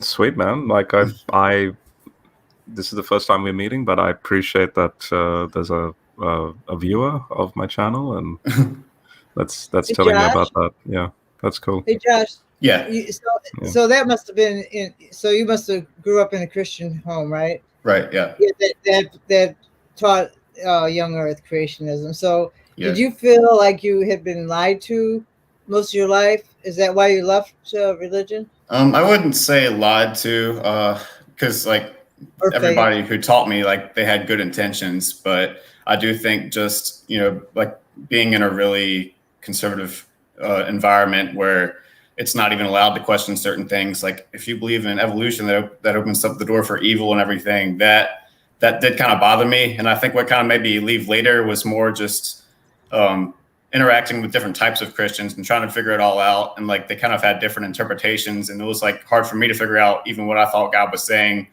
And it's like there seemed to be so many contradictions. So like I didn't leave until later, but that definitely just got me thinking. And then it just became harder to sort through all the different opinions and like how can we know what's actually true, That's kind of like how the Jehovah's Witnesses, when they grow up, they're so isolated from everyone else, and then when they start finding out certain things, it's their mind kind of explodes. Yeah, and to be honest, I actually welcome when people like yourself deconstruct and even leave the faith. Like this might sound like a shocker, I'm a Christian, but no, I'm all for that, because in my opinion, because I'm coming from an atheist background, that's the thing. I don't know how much of my channel you saw, but I've been recently releasing a series called The Big Story of the Bible, but that's basically my testimony. Okay. And the first episode is focused specifically on my testimony. I'm going to say goodbye. Oh, that was good seeing you, Susan. It's nice being able to put a face with a name. I think this is my second debut, right? Yeah. I'm trying to get comfortable on camera. I freeze kind of, but you're fine. Yeah. Well, thank you. All right. Goodbye. I have to get ready. Good seeing you. Have fun watching The Chosen. Oh, yeah. Yeah, there's going to be pizza and cake and cookies. Oh, that's good. Bye-bye. Bye. No, there's been lots of, there have been, one of the reasons I'm on here right now is because my husband is driving my son to the basketball thing across town. And so then he's got to go pick him up. And so he just left to go pick him up again. And so I figured I was just sitting downstairs being bored. And I'm like, I might as well go do a channel. There you go. Yeah, Rob, I haven't watched a whole lot of your channel. I've seen, like with Nathan and talking with Pine Creek Doug and stuff. But yeah, like just from what I've heard, I just think it's really cool to see just a different perspective, because I guess you would consider yourself kind of an evangelical, but you're not afraid to think things that are a little maybe out there. But I think they're super, super interesting to hear like a different perspective. I think you'll be pleasantly surprised where I'm not shy to maintain a type of reverence and a type of conservatism, in other words, a type of respect, and I find it special this thing we call the Bible and all that. So in other words, I will then also do my utmost, and I guess that's kind of like my formal upbringing, I guess, where you have high respect for anything that happens to be produced in, say, human literature or whatever, even in the sciences. So that being said, if you go on my channel, there's a playlist called The Big Story of the Bible, where I think I've released like 4 episodes so far. But basically, it's a very simple, grassroots sort of like introduction to why I became a Christian. So yeah, and one thing you'll notice, I hate labels, because labels, is so arrogant. It's so pompous and arrogant. Again, coming from that scientific upbringing of like the Popper method, like being critical, being open-minded. In other words, if there is this thing called truth, how ironic. If you have a label, it's like you've already established, like, 100% of the truth. But the Bible at the same time says there's a journey, there's a way. Are you part of the way? Obviously Jesus is that omega point, I guess, right? That archetypal omega point. But then at the same time, you have this constant reminder of keep renewing the mind and keep offering your body as a living, so it's a constant reforming, which is technically what the Reformation was all about, to keep reforming. So, and then I try and model that with, if I don't know something, I'll be honest about it. And then suddenly, but that doesn't mean I like get all freaked out. No, that's great. So let's see what's there, or other scholars or other people may have found an evidence. But if they haven't, okay, that's fine. But then the things I do know about, again, I'll try my utmost to respectfully sort of like present it. Here's the answer for that. Kind of like what I was doing with that young gentleman in his young earth context. And that's really it. Yeah. At the end, I think he said something like, well, like, I guess you didn't maybe like convince him of like out of young earth creationism, but he just said like, well, if this can work, then like it just like removed a stumbling block for him. So like, I like the way that you just kind of set his mind free to like find the truth. And of course you believe the truth is in Christ. So it's like, you're not scared to lead people and try to just be like, hey, it's okay. It's a marketplace of ideas and it's a model. I see Christianity as a model, and let the best model win. That's my approach. And so what you were doing is you were basically, you're like a scientist. If a model doesn't work and you realize it doesn't work, you let it go. Now, does this mean Josh, like I'm going to like consider Josh now it's, heresy and like he's damned, and like that is just so childish in my opinion. And there's no biblical mandate about treating people like that. There is this thing called the prodigal son, for example. Now that example though is a little more harsh because there's a deliberate where he is genuinely rebelling, and he should know better, right? But even in that scenario, he's still shown love and grace, and come back. It's all good, and he learned something out of it. I don't think you ever change anybody's mind. I think what it is maybe you present them with evidence that makes them think about something. But I've never gone into a conversation with somebody who has an opposing opinion to myself with the intention of actually changing their mind, because I personally believe that nobody change your mind. You change your own mind. And all somebody can do is just give you something to think about. And if it's really good, you think about it and you go, wow, you know what? Maybe they're right. Or you might hear it and go, well, yeah, but that doesn't really sound right because of, whatever. So that's just my personal opinion. But no, I agree with that. This is why I find Christians who are multicultural, for example, missionaries, they are so down to earth.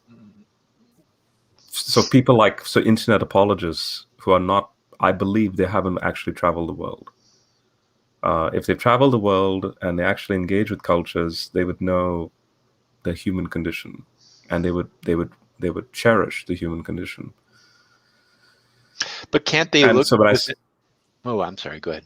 I was just going to say, like, when I see, again, like people like Darth Dawkins, or when I see Ken Hovind, or these people. And by the way, for example, Ken Hovind, yeah, he's traveled the world. He actually had a lot of money, and he did fly around and so on. Yes, he even went to jail. I wouldn't be surprised if he came across a really toxic environment in jail. But then now there's another special class of mind, I guess, where it's a type of personality where he's so, I don't know, he's so Theatrical. He doesn't want to admit that he's wrong. Yeah. The funny thing about Kent Hovind is, well, he's been on my channel before, by the way. He was in my channel. And so I brought him in there to debate Joel Edmund Anderson. And so Joel's a Christian. And so, but one of the things that, and I decided not to do the two different Christian debates anymore, because I realized that I kind of go with C.S. Lewis and this idea that you're just driving a wedge between people in your own group. Maybe we should try to figure out how to all come together. But I just wanted to mention, I retweeted yesterday Stephen Steen, if you guys know him from Modern Day Debate or from other channels. He's hilarious. He went and he took his whole family and visited Kent Hovind's, whatever Kent Hovind has. Right, the creation thing, yeah. Dinosaur Adventureland. He's got pictures of himself with Kent Hovind, and like he's tweeting these, and I'm like, oh my gosh, are you just trying to like jiggle the cages of any atheist online and get them all coming after you? This is like super funny.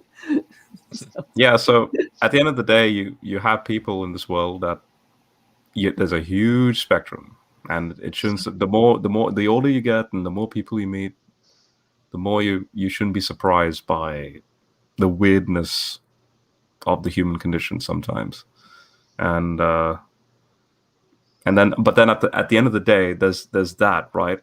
So then there's the data points of the so there's data points about reality itself, which that should not be judged based on the actions of people or the thought processes of people and so on. This is what I was trying to tell Nathan. You have the biblical text and say you had the book of nature. Like, to me, those are more timeless meta data points that we in our fallible way are trying to interpret. That's a good point, is just this idea of looking at the types of people around us, or even people say, well, you Christians can't come to an agreement on all of these different issues, therefore I'm not going to believe. But based on people's beliefs, what other people believe, that's not looking at the truth. The truth has nothing to do with whether or not people have bad ideas about the truth. The truth still stands. So just like objective morality stands, it doesn't matter what you feel about it if you want to follow it. The truth is also undeniable. Like, ultimate truth is undeniable. There's no way you can get around it. You can try, but an undeniable truth is undeniable. I do have a little bit of a disagreement with you, SJ, on the saying that looking at the Christians fighting with each other, and that it shouldn't be a problem for people who don't believe looking in. I was a Christian looking to strengthen my belief, and that was one of the reasons why it made it easier to leave, because it was like, well, not only am I struggling to figure out what I believe, everyone in here doesn't even know what they really believe. Like, everyone knows what they believe, but everyone disagrees with everybody else. And I understand that's like that with every religion, but it's on important issues as well. On salvation, you have, 3-4 sects of Christianity that think each one's going to heaven and the other aren't, maybe more. So I think this causes a lot of anxiety within Christianity for many people. I think the idea is looking at issues and what is the primary thing behind Christianity? What actually is a commonality that almost all Christians are united under? And I think it's Jesus's resurrection. And a lot of the rest of the stuff is just sort of, to me, it's like cherries on the top of the sundae. Yeah, and I think that. Oh, go ahead, Rob. I'll just also say this quickly. As far as, like, to use that word salvation, the funny thing is there's no real difference between, say, Catholics and non-Catholics, I'm just going to use them as the most common Christian denominations, right? Say Protestant and Catholic. Obviously have a lot of umbrella groups under Protestantism, but let's just go along with that, Protestants and Catholics. The funny thing is, the big difference, if there is a difference, is the what's called the intermediate state after death. But then notice, if you're a Catholic and you believe in purgatory, the point is you're still saved. It's just that you have to go through this thing called purgatory, but you're still saved. Protestants say no purgatory, death, and then you're with Jesus. That's now notice that's still an after death thing in the respective theologies. But when it comes down to the creeds of the church, like the Nicene Creed and so on, as Jay just said, no Christian would, unless you fall into the very fringe progressive cultic groups like JWs and Mormons that disagree with the Nicene Creed. Now you're talking about the niche, not even like 5% of Christendom that disagree with those creeds. Yeah. So then you guys don't see any major problems between the doctrinal issues between like independent fundamentalists or Church of God or Southern Baptists or I don't see. I think or Anglicans or anything like that. you've just got. See, I think it's just different doors to the same truth, and I feel like some people need different forms of Christianity, which is why we do have a variety. I pretend. I mean, I grew up a Catholic, and I prefer not to go through the hymns and the solemn ceremony and all the kind of rituals that the Catholics do. I actually much prefer the Baptist approach in church, and that works for me really well. But my sister, she doesn't like the Baptist church. She came to my church, and she's like, I don't like this at all. This is not at all what I want. I like the sacraments, and we need the rituals, and what's this stuff's missing. I don't see the pictures on the wall, and so she didn't like that at all. But what she has works for her. But the thing is, we both believe Jesus resurrected. We both believe John 3:16. And I think if you picked one crucial Bible passage that we all agree on, unless you're a fringe, is John 3:16. So yeah, the moment they put denomination as a means of then what defines you as whether you're saved or not, that's immediately you're not only opposing the Bible, but you're opposing all the creeds that say that's performance based and not faith alone, sort of thing. Yeah. And Luther said, look, why do you call yourselves Lutherans? Like, there were people in his day, just before he passed away, he started to notice that his name was becoming like a name. Like, why do you call yourselves Lutherans? Is this maggot fodder, or like talking about himself, was he crucified for the world? I'd rather you guys call yourselves Christians, Christ followers. This is why I told Nathan earlier, or maybe Josh as well, I hate labels. Mm-hmm. Yeah, you said earlier. Yeah. Well, it just seems to me that so I've been through Southern Baptist, Church of God, Roman Catholic. I've been introduced to the Church of Christ through my 4 years of college. I've just been through I've been introduced to charismatic churches. Yes, they all will say that Jesus saves them, but they all have their different flavor of who they really believe God is, ultimately. But they will say, yeah, it's Jesus at the end of the day. I've had a similar experience to that. Yeah. So to me, they're kind of all creating God in the image of how they want him to be. And so it's more in line with like SJ saying that we all need our own route, which sounds more like the perennial tradition, just framed within the Christian denominational structure. Mm-hmm. Yeah, I used to be perennialist in a way. I used to believe that any path you took, no matter where you are on the planet, no matter which faith it was, everyone's getting to God and through Jesus. I actually, without saying through Jesus, but now I've just read a lot of the Bible passages. No one gets to the Father except through the Son, and so I believe that. So I don't believe perennialism, but I do believe there's lots of doors in Christianity. I'll give an example where SJ's to expand on that a little bit more. My adventures into Christianity, one of the fascinating, I guess, litmus tests, but not exhaustively, but it did intrigue me, was the whole Great Commission thing. I mean, if I went back in time and I was part of the 12, I would be like, Jesus, you're a Middle Eastern Jew, a Middle Eastern Second Temple Jewish religion that's now become this thing called Christianity is going to be applicable to the entire world. And not just that, but to say the Chinese people. So then fast forward to when missionaries did go to China and so on. And they found it very hard to communicate the concept of the Logos, the word, which is one of the titles of Jesus. So they came across the word Tao, Taoism. And Tao in Chinese just means way or life or being.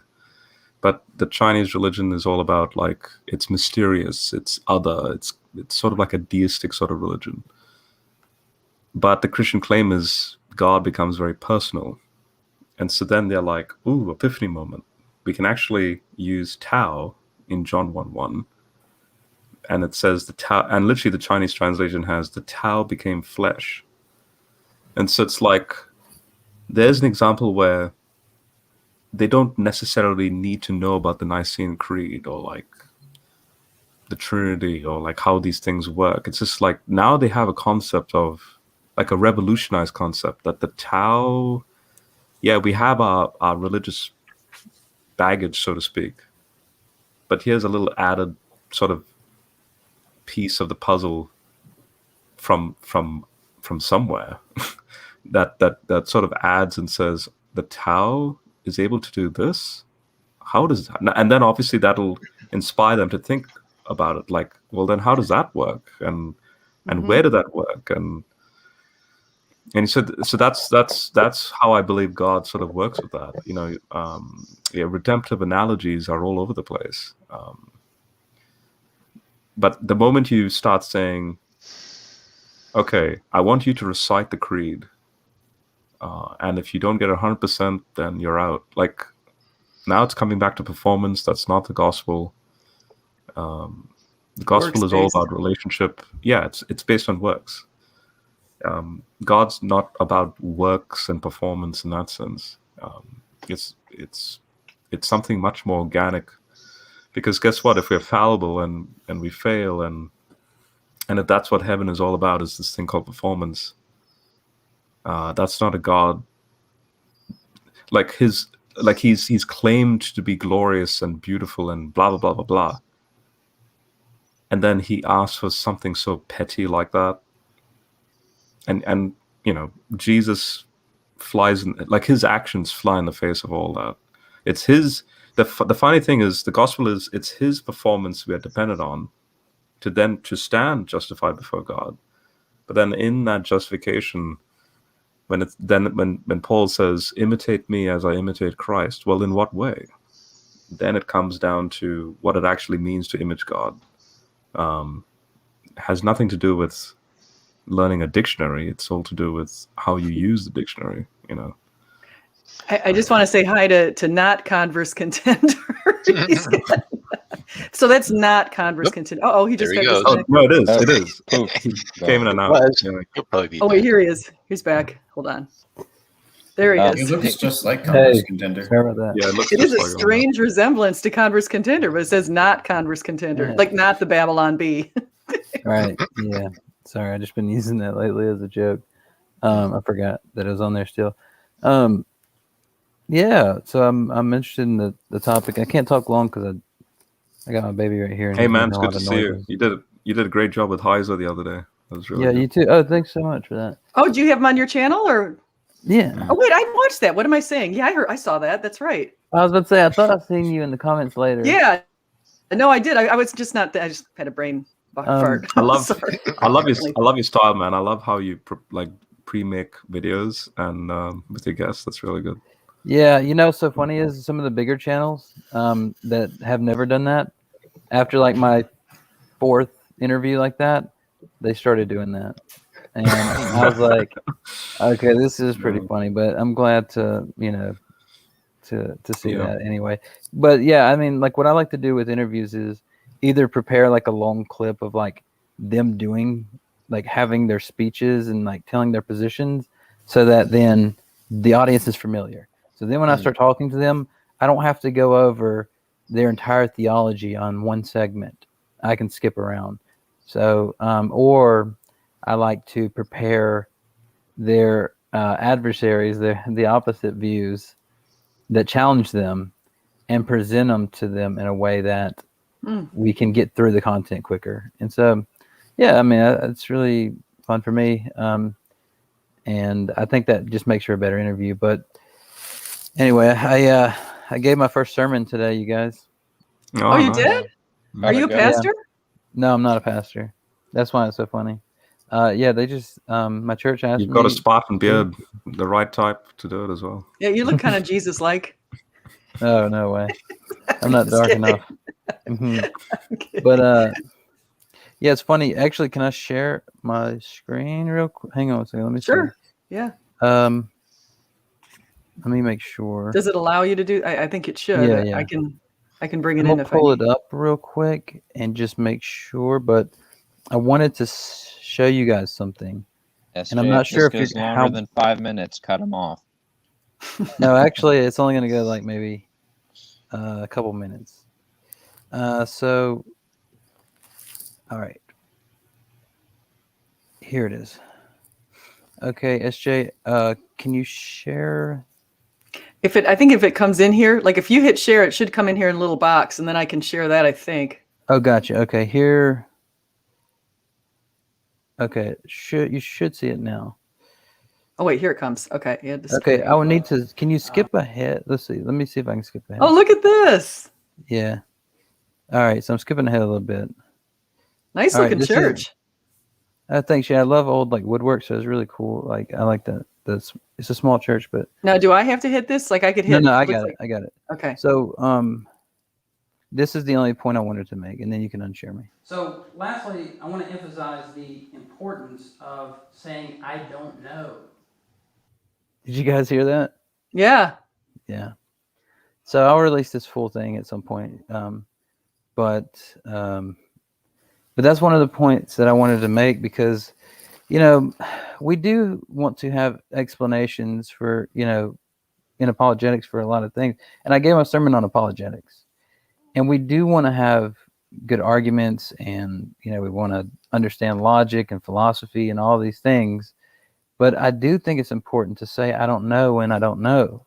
If somebody asks me, how does God's mind work?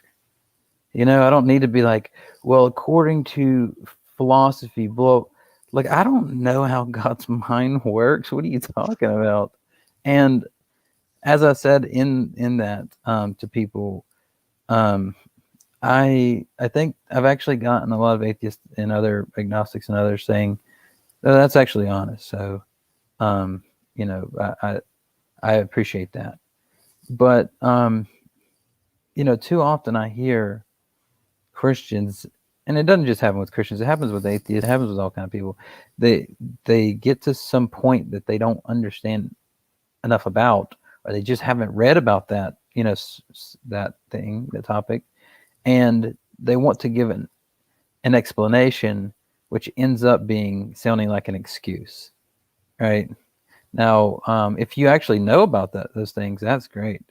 But yeah, there's just too many times where I think it's a fine answer to say, hey, listen, that's a topic that I just haven't read quite enough about. So I want to think about it more before I give an answer. But even if they do know the answer, right?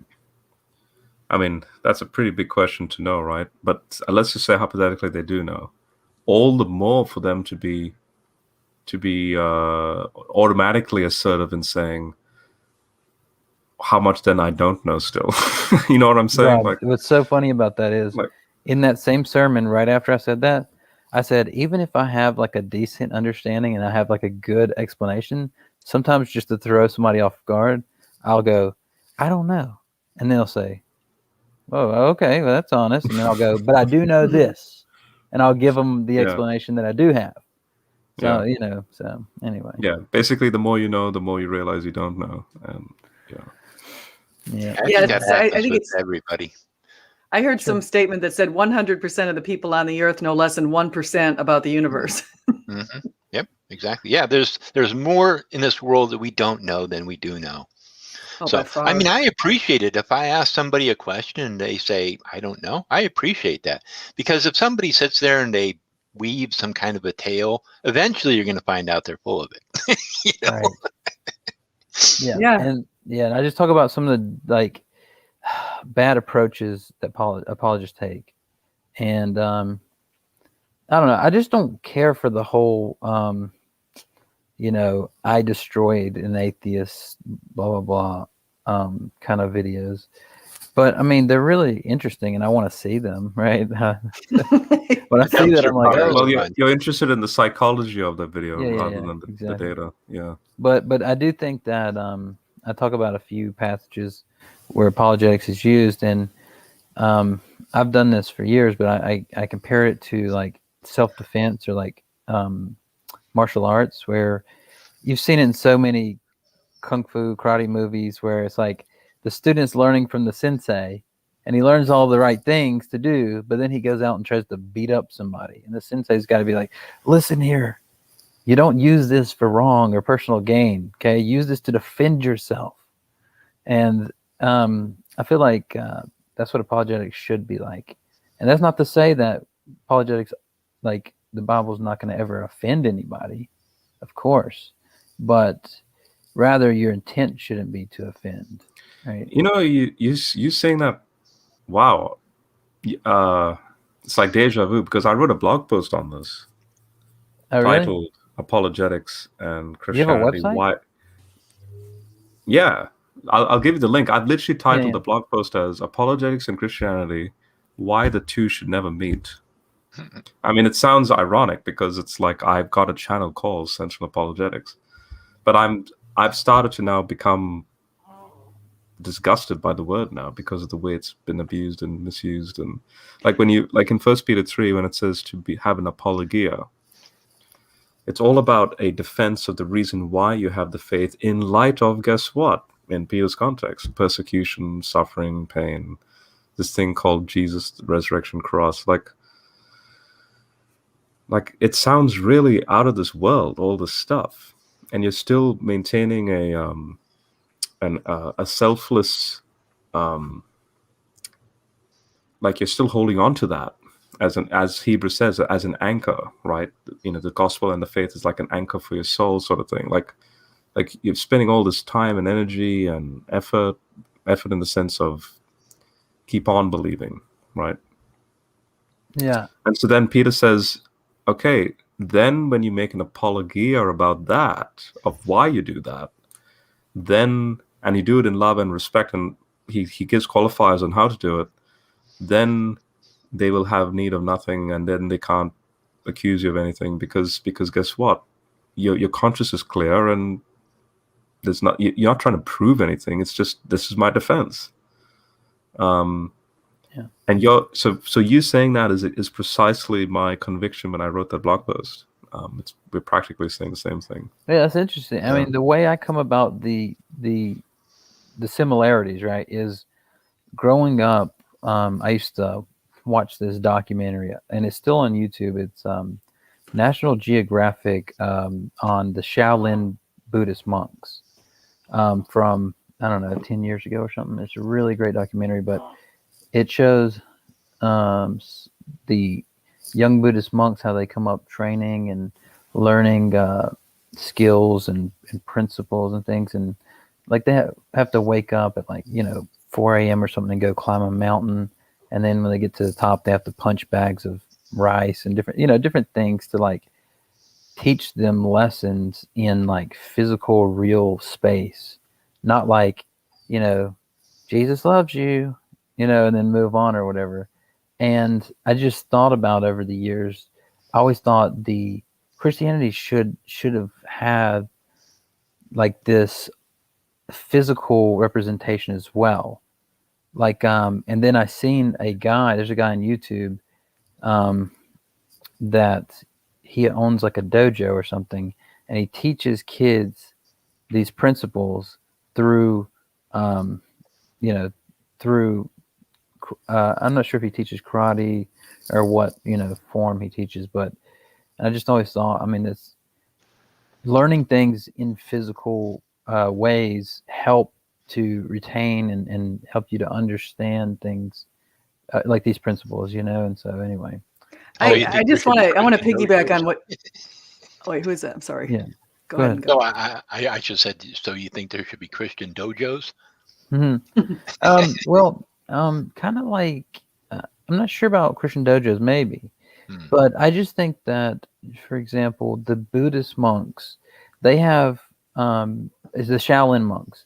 They have the secular students, and they have the I forget what they call them, but it's like the Buddhist monks, right?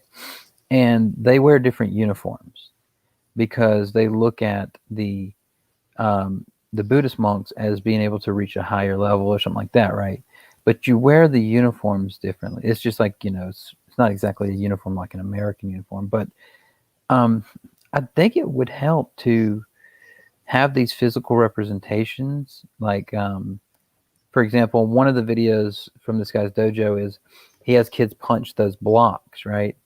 And one kid's punching it, and it's hurt, you know, it hurts his fist, so he starts to cry. And he uses that to say, hey, listen, cry. I want you to cry. Don't be afraid of what people might think about you.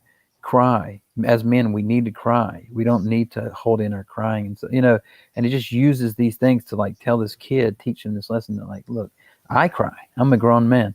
I cry. You cry. We need to cry. We don't need to, you know. And then at the end, he's like, punch this thing, and he punches straight through it. And it like, you know, it's like this breakthrough for him, right?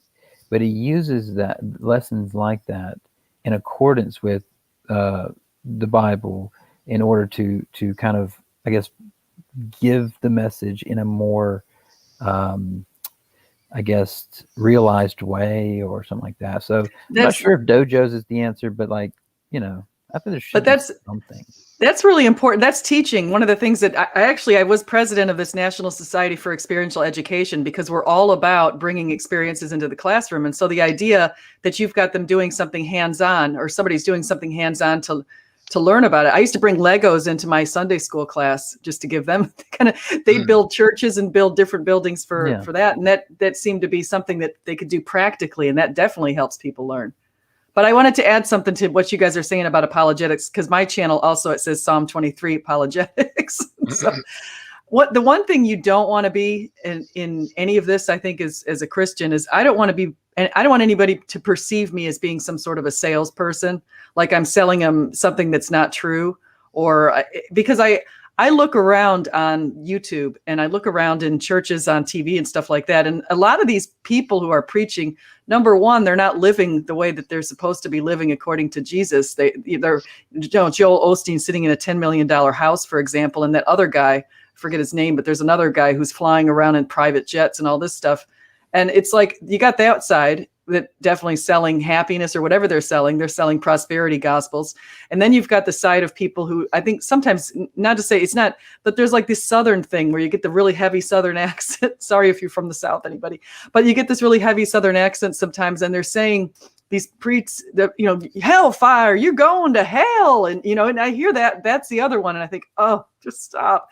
And so I feel it's so refreshing when you finally tune into a channel where you hear somebody who's just talking to you just like Converse Contender, just a normal voice. Or I know, Rob, you do stuff in your church too. That would be I would rather see that than I would see, you're going to hell, boy. You're doing all the wrong things. Right.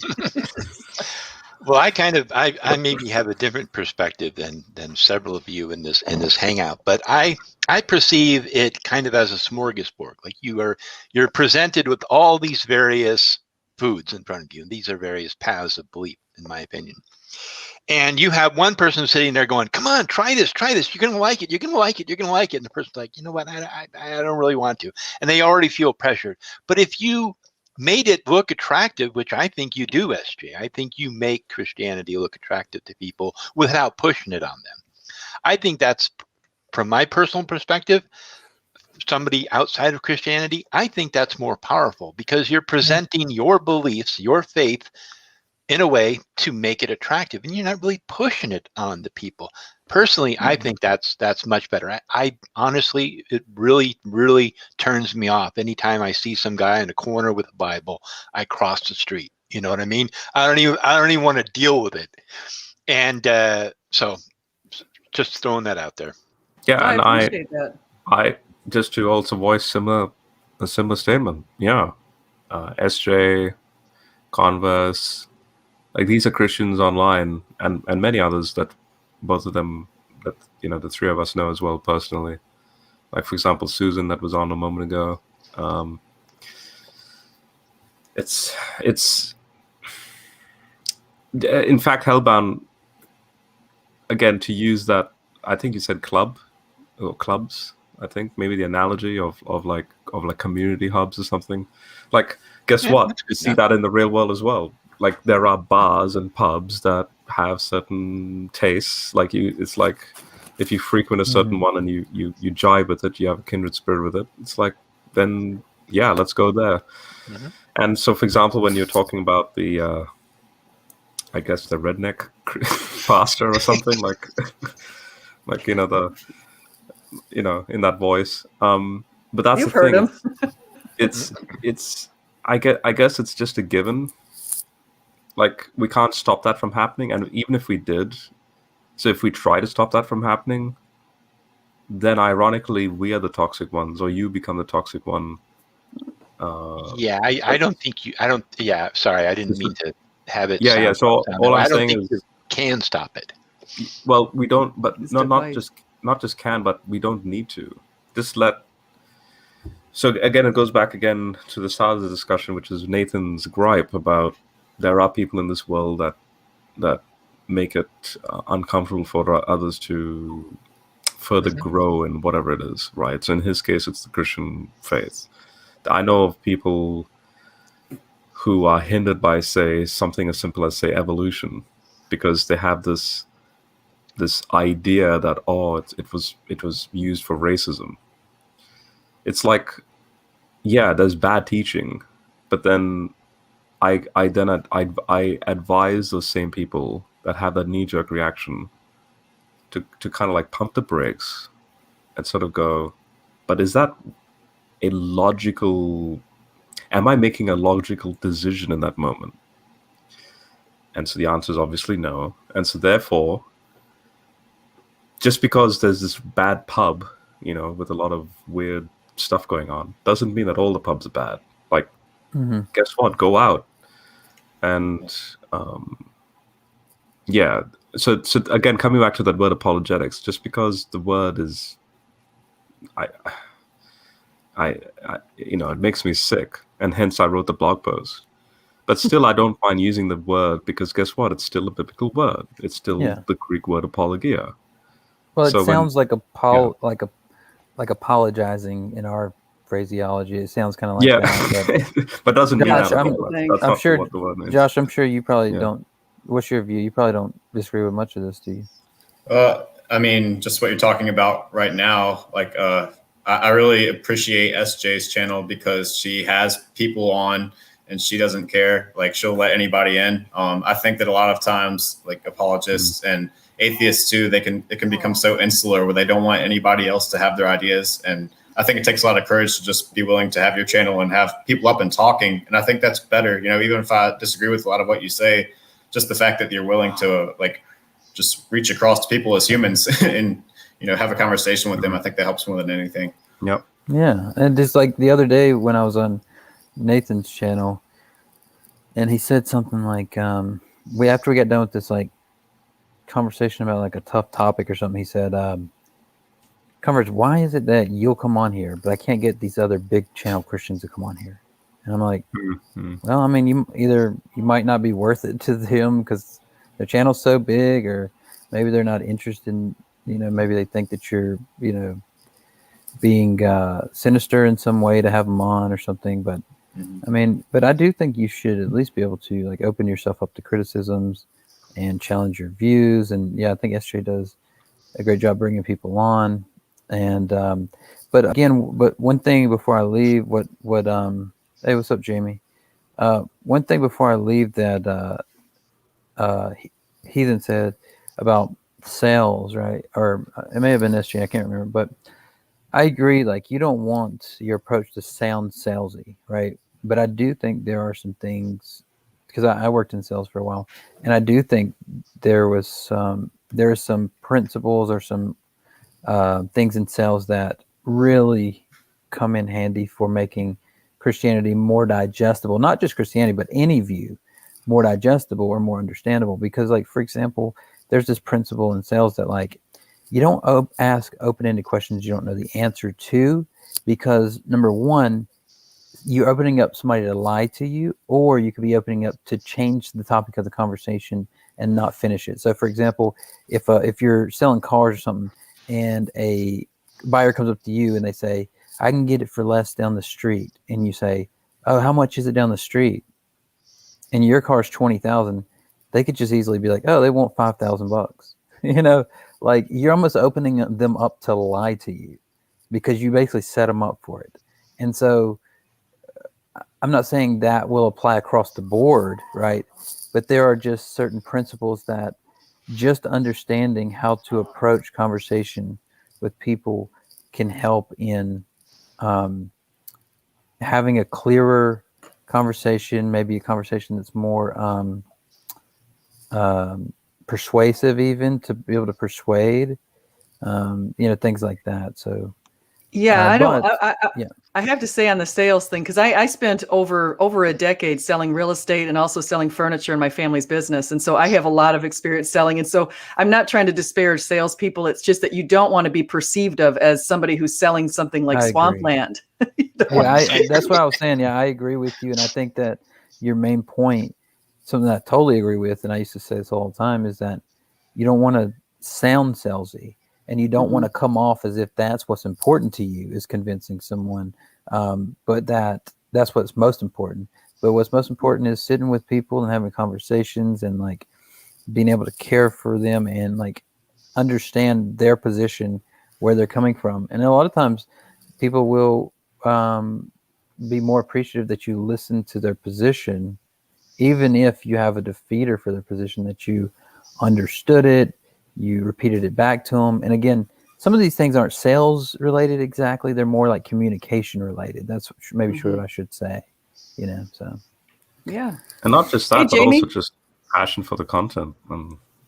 Hey, how are you guys doing? Good. We got 2 days in a row of Converse, Jamie. This is good.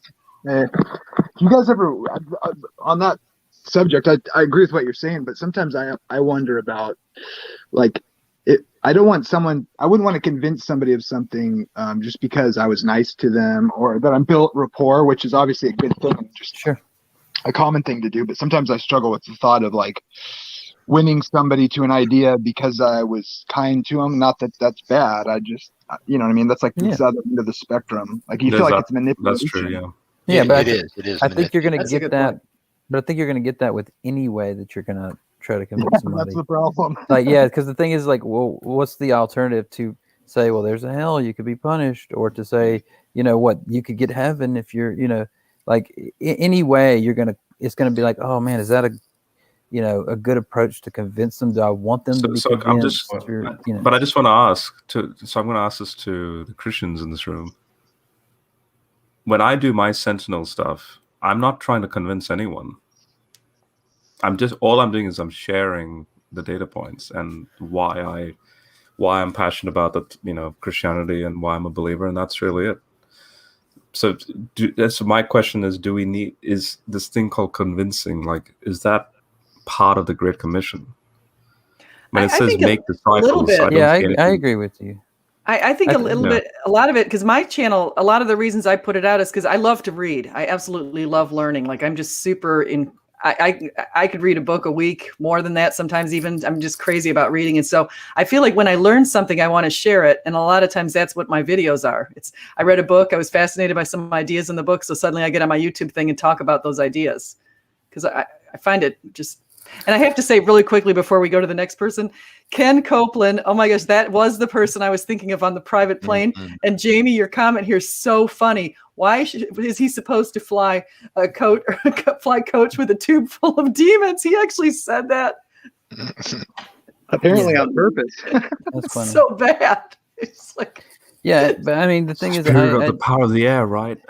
Yeah. I agree with one of the sentiments that Rob's saying, right? Because I've said before, like when somebody says, well, "I'm not convinced," and I'll just say, like, I didn't think that you're going to be convinced. But the word I used was persuasion, I believe, and I'm basically just talking about communication and how to make things more digestible for somebody to be able to understand and consume the content without having their presuppositions, their layering it, because it's like the old thing about the brick mason who's like, when he's laying bricks and he gets to like the third row and you say, hey, your bottom row or your foundation's crooked, he's like, hey, thanks. But when he gets like 50 rows up, then you go, hey, the bottom layer's crooked, he's gonna be like, geez, thanks, guy. Like, he's not gonna be that happy about it.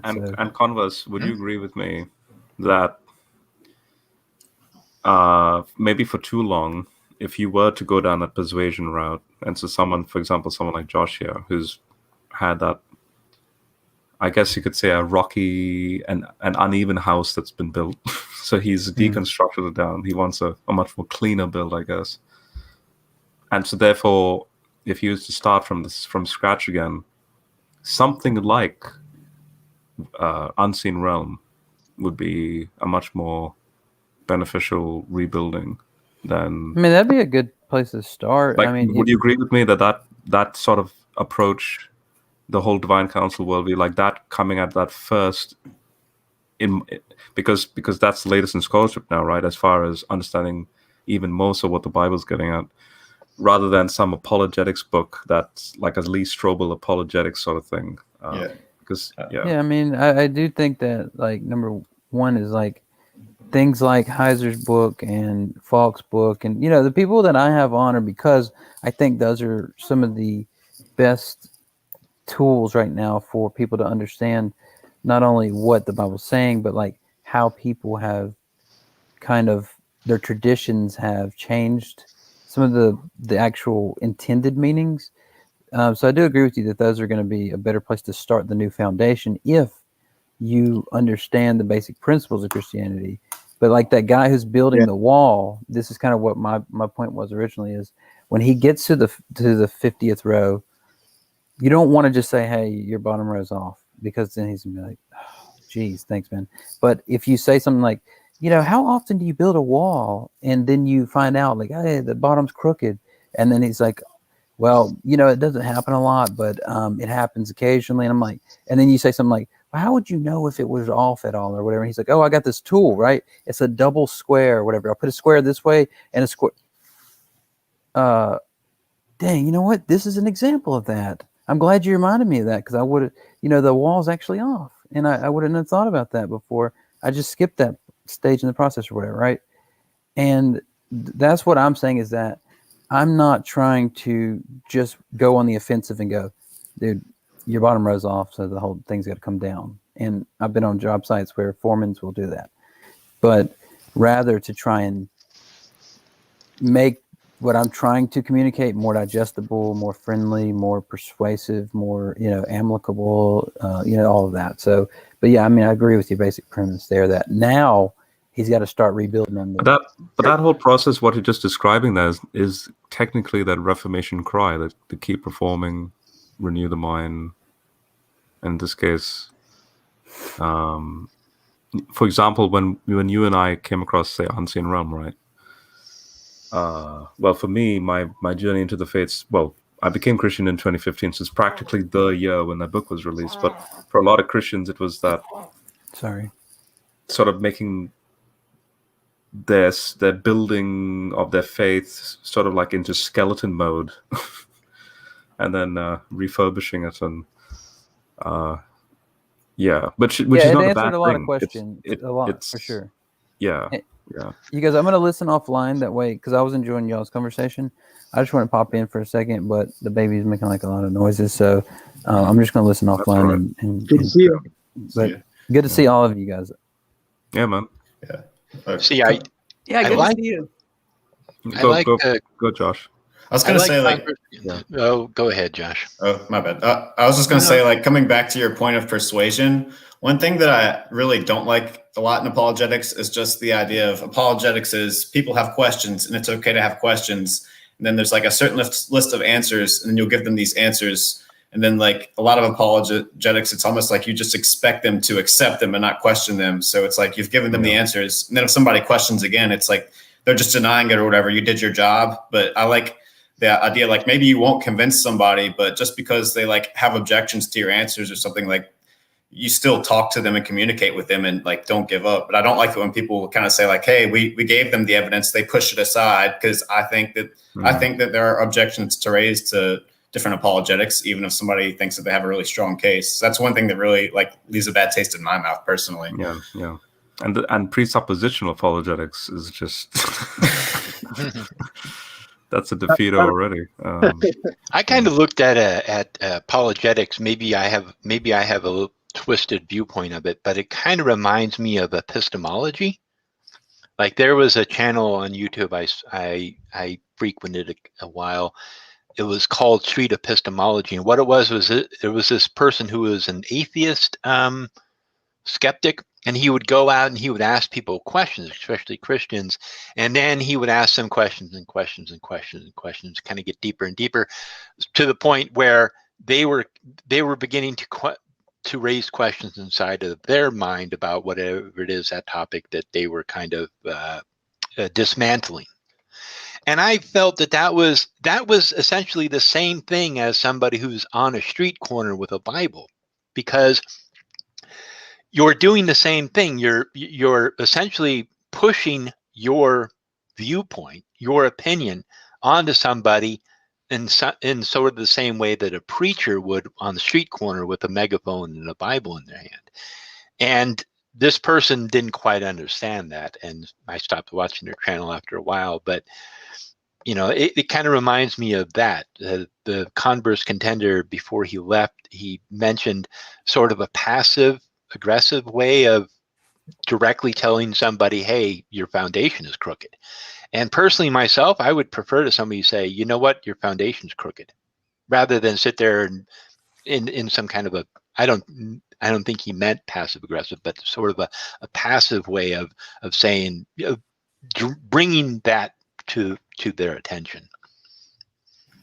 I mean, I don't know which video you've watched, but I like personally, I think that street epistemology, some people might go about it in a bad way, but I think that when some people go about it, like it helps just because it shows somebody like, hey, you have to think through why you have your beliefs yourself. And then, you know, a Christian, like if they're questioned with it, then they should just be able to give their reasons. But like if somebody's never thought about it, I think that can be really helpful for somebody to be like, what is your view?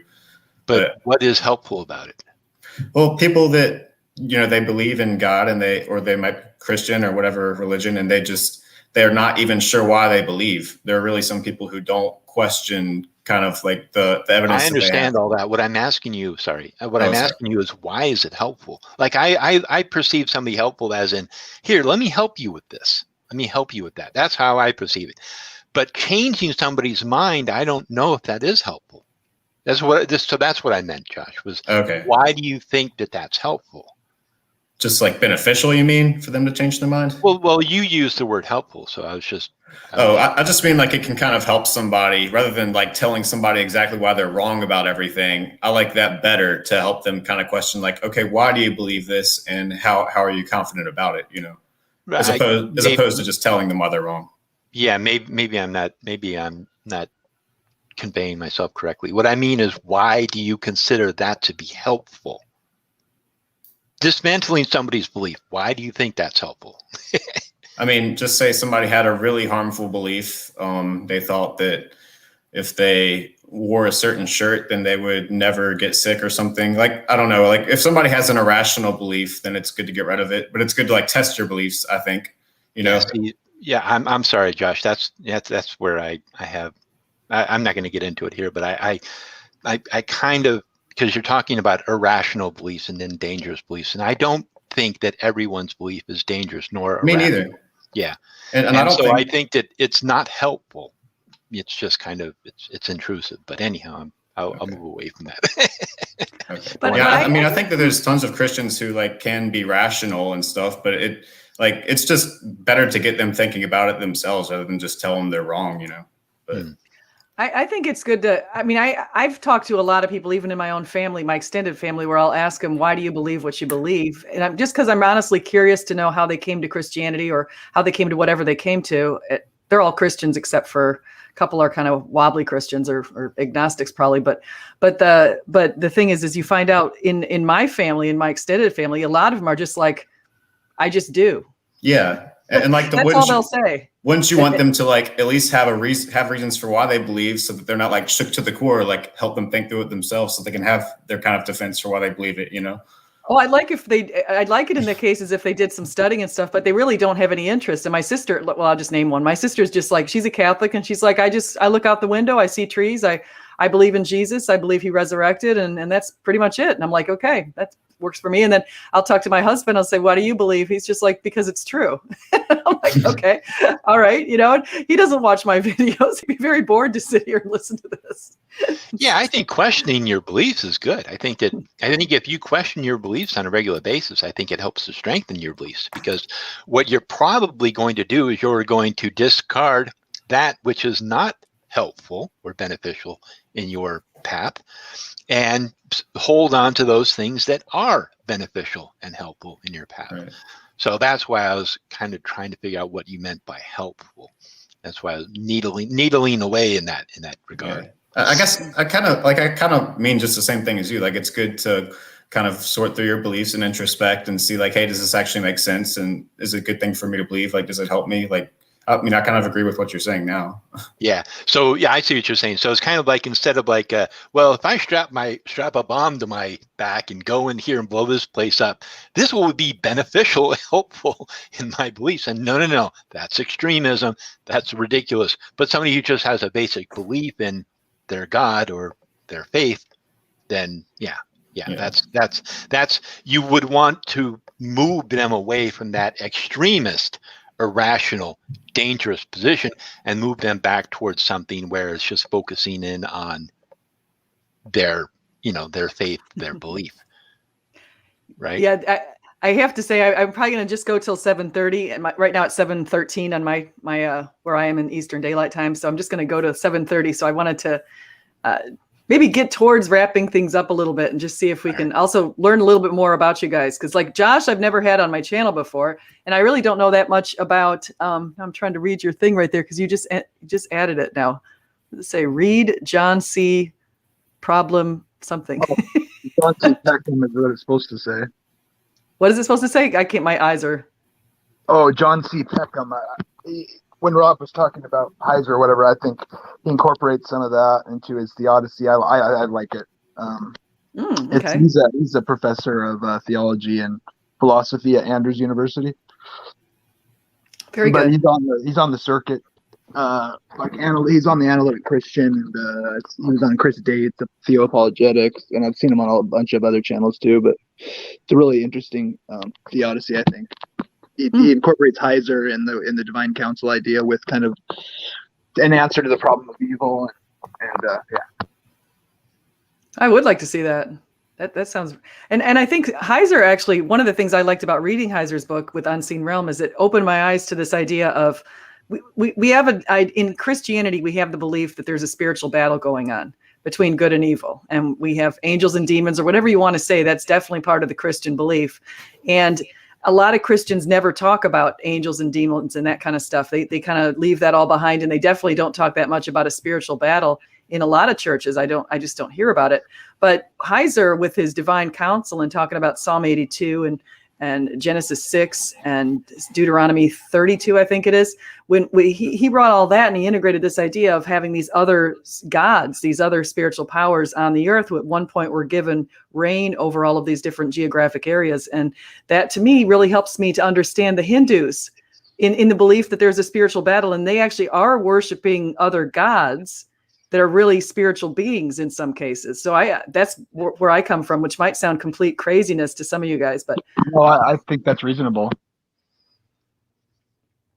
I like Heiser too.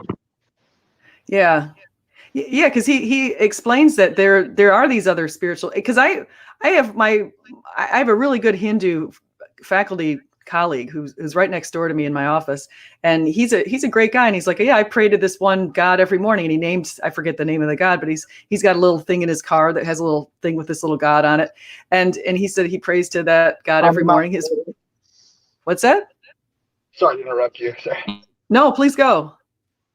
No, I was just wondering if it was Hanuman or whatever. He's really interesting because he married he's Hindu, he's from India, and he married a Christian wife from India. They have 2 kids. Both the kids decided to be Christians, and so every so often he'll show up in a church. Was it an elephant-headed god? I don't think so. Like? Oh, okay. I can't remember. It was just this little brown figurine. I'll have to go remember, see what it looked like again. I forgot. They have thousands and thousands of gods. Yeah. I actually went into a Hindu temple once, and there was lots of incense in there, and there were all these little statues, and people were just going around and praying in front of the statues, and I found it really fascinating, to be honest. Yeah, it's just like a Roman Catholic church. You go in there and there's all these statues of saints and incense burning. It's really the same. But that's actually true. Your perspective on this battle, this spiritual war, I don't know. I mean, I understand that that's your belief, but for myself, I mean, I often kind of get cast into that, obviously, because my name's Hellbound Heathen, but it's a one-sided battle. I'm just going to put it that way. What do you mean? What I mean is you create an enemy, and then that's your enemy, but it's one-sided. You don't. My personal belief is that you don't have an enemy. You have maybe an enemy inside yourself. I think we all do. I think we all have essentially demons and devils inside of us that we have to overcome. Some of us have worse ones. Some of us have lesser ones. But that's all. It's man. Man creates evil. Man does evil. There's no outside force that is causing people to do that. It's man himself who does it. And until we realize that, I don't think we'll be able to move past it. Well, you and I definitely have different views on that. I've extremely strong and views with a foundation. There's a reason why I have these views. It's not because including my own personal experiences. And so, but that's all I'll say. Yeah, I'll be the middle ground here. So I'm in between the two of you. So I would say I would agree with SJ, but I'd also agree with Hellbound. But I guess Hellbound, my question to you would be, have you taken serious consideration about the phenomena of a psyop, which actually is very useful in military action? It's what's called a psyop. Yeah, what do you mean psyop? What do you mean by psyop? Same question. So psyop is a short form for like psychological operation. I'm sorry. I know what psyop is. What I'm asking you is, what is the psyop? Oh yeah. So like in this case, a type of spiritual psyop, and so okay. Where there's genuine, I guess you could say, inspiration or even some form of mind control. Right. And it's legitimately not you, that you have a chemical imbalance or something. It's a genuine otherness going on, which, for example, coming from India, I've seen some weird stuff happening to other people that you can't explain scientifically. Yeah, well, that's basically what I address in my channel. Is I address a lot of misconceptions and a lot of misconceptions around pagans and witches and occultists that go back hundreds of years. You can even go all the way back to the time where they burned heretics at the stake and hung them in the gallows because they believed they were in league with the devil. So this is nothing new in Christianity. It's an unfortunate vestigial tale of it, in my opinion. I think that your God is much more powerful than you believe it to be. And the Satan, man, Satan evil lives within you. That's my personal opinion. So I don't think that I'm under any kind of a psyop or any kind of a spiritual control or anything like that. I've studied the occult for a very long time, and I've never encountered any kind of an evil force or anything like that. But I have received death threats from Christians. I've received a lot of vitriol and a lot of hatred from Christians. But I understand that those are individuals and you're not all like that. But it's kind of, I don't know if you can ever put yourself into my shoes and understand how a person in my position might feel like they're forced into a certain role. They're kind of forced into this role where they are, they're cast into that role, and I don't appreciate that at all. I know that you're not. I don't feel attacked. I don't feel like you're pushing me into it right at this moment. I'm talking about in general. My beliefs have very little to do with anything in your Bible. My beliefs have to do with what is going on in the universe, what's going on in the world, what's going on with me internally. A lot of occult practice is basically looking inside of yourself, understanding who you are, understanding why you think a certain way that you do, why you act a certain way that you do, and to interact with human beings and to perceive the world in a more realistic way. And you can go back, even Newton, Sir Isaac Newton very much was an occultist. He was an alchemist. And what they did was they looked at the world, they studied the world, they wanted to perceive the world for what it was. They wanted to kind of peel behind and look at the face of God, as some have put it.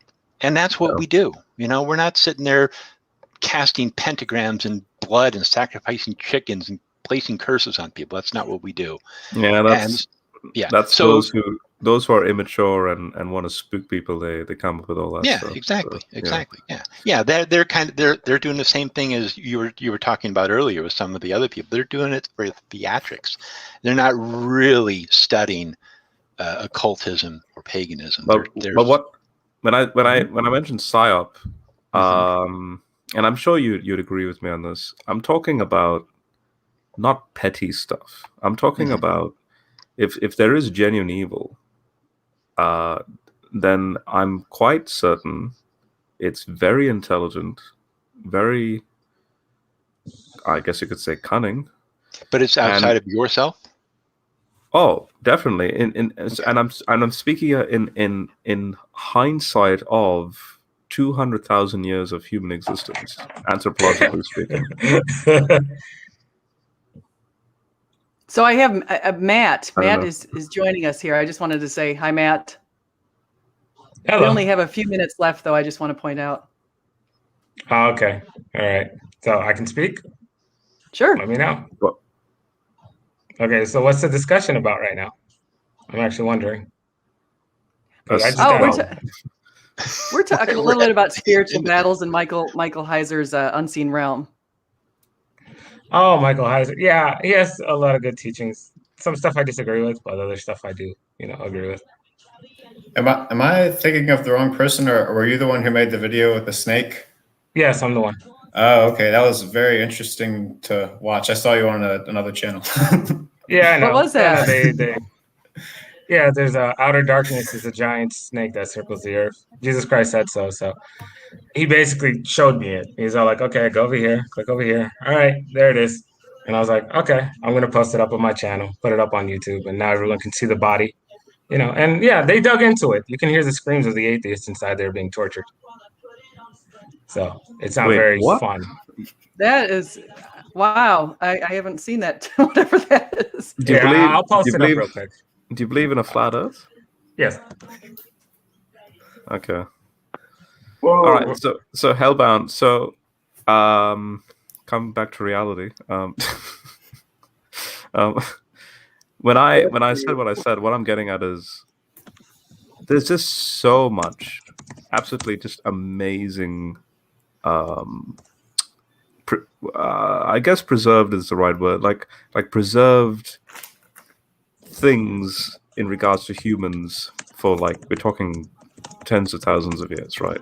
And even the onset of language and artifacts with respect to that, and human migration, and then the biblical sort of the meta narrative of the biblical claim, kind of like what SJ mentioned a moment ago, the Deuteronomy 32 worldview. You have the Most High, but then there's the subjugation of not just the God of Israel, but also the other gods, and he's allowing them to do their thing. There's a certain freedom involved. And so, when you look at Job's story, you have Job's plight as the result of not just God, but rather God and the gods in conversation. Yeah. So it's a conversation. To interrupt you for a second, Yeah. basically what you're doing is you're discounting any other world belief. For example, the Hindu, I'm just going to say the person worshipped Vishnu, or they had a little statuette to Vishnu.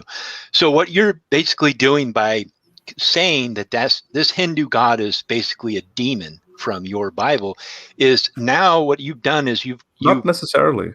No, not necessarily. Oh, okay. I can Maybe answer I'm that. putting words in your mouth then. I can answer that. I'd actually prefer Rob did, just so we can stay on. Because for example, kind of like when I was telling Josh about the Tao, in the Chinese religion, and how that revolutionizes into more it's okay if there are other religions that have a certain perception of God, but then if Yahweh can slip into that slot if necessary, then that's fine.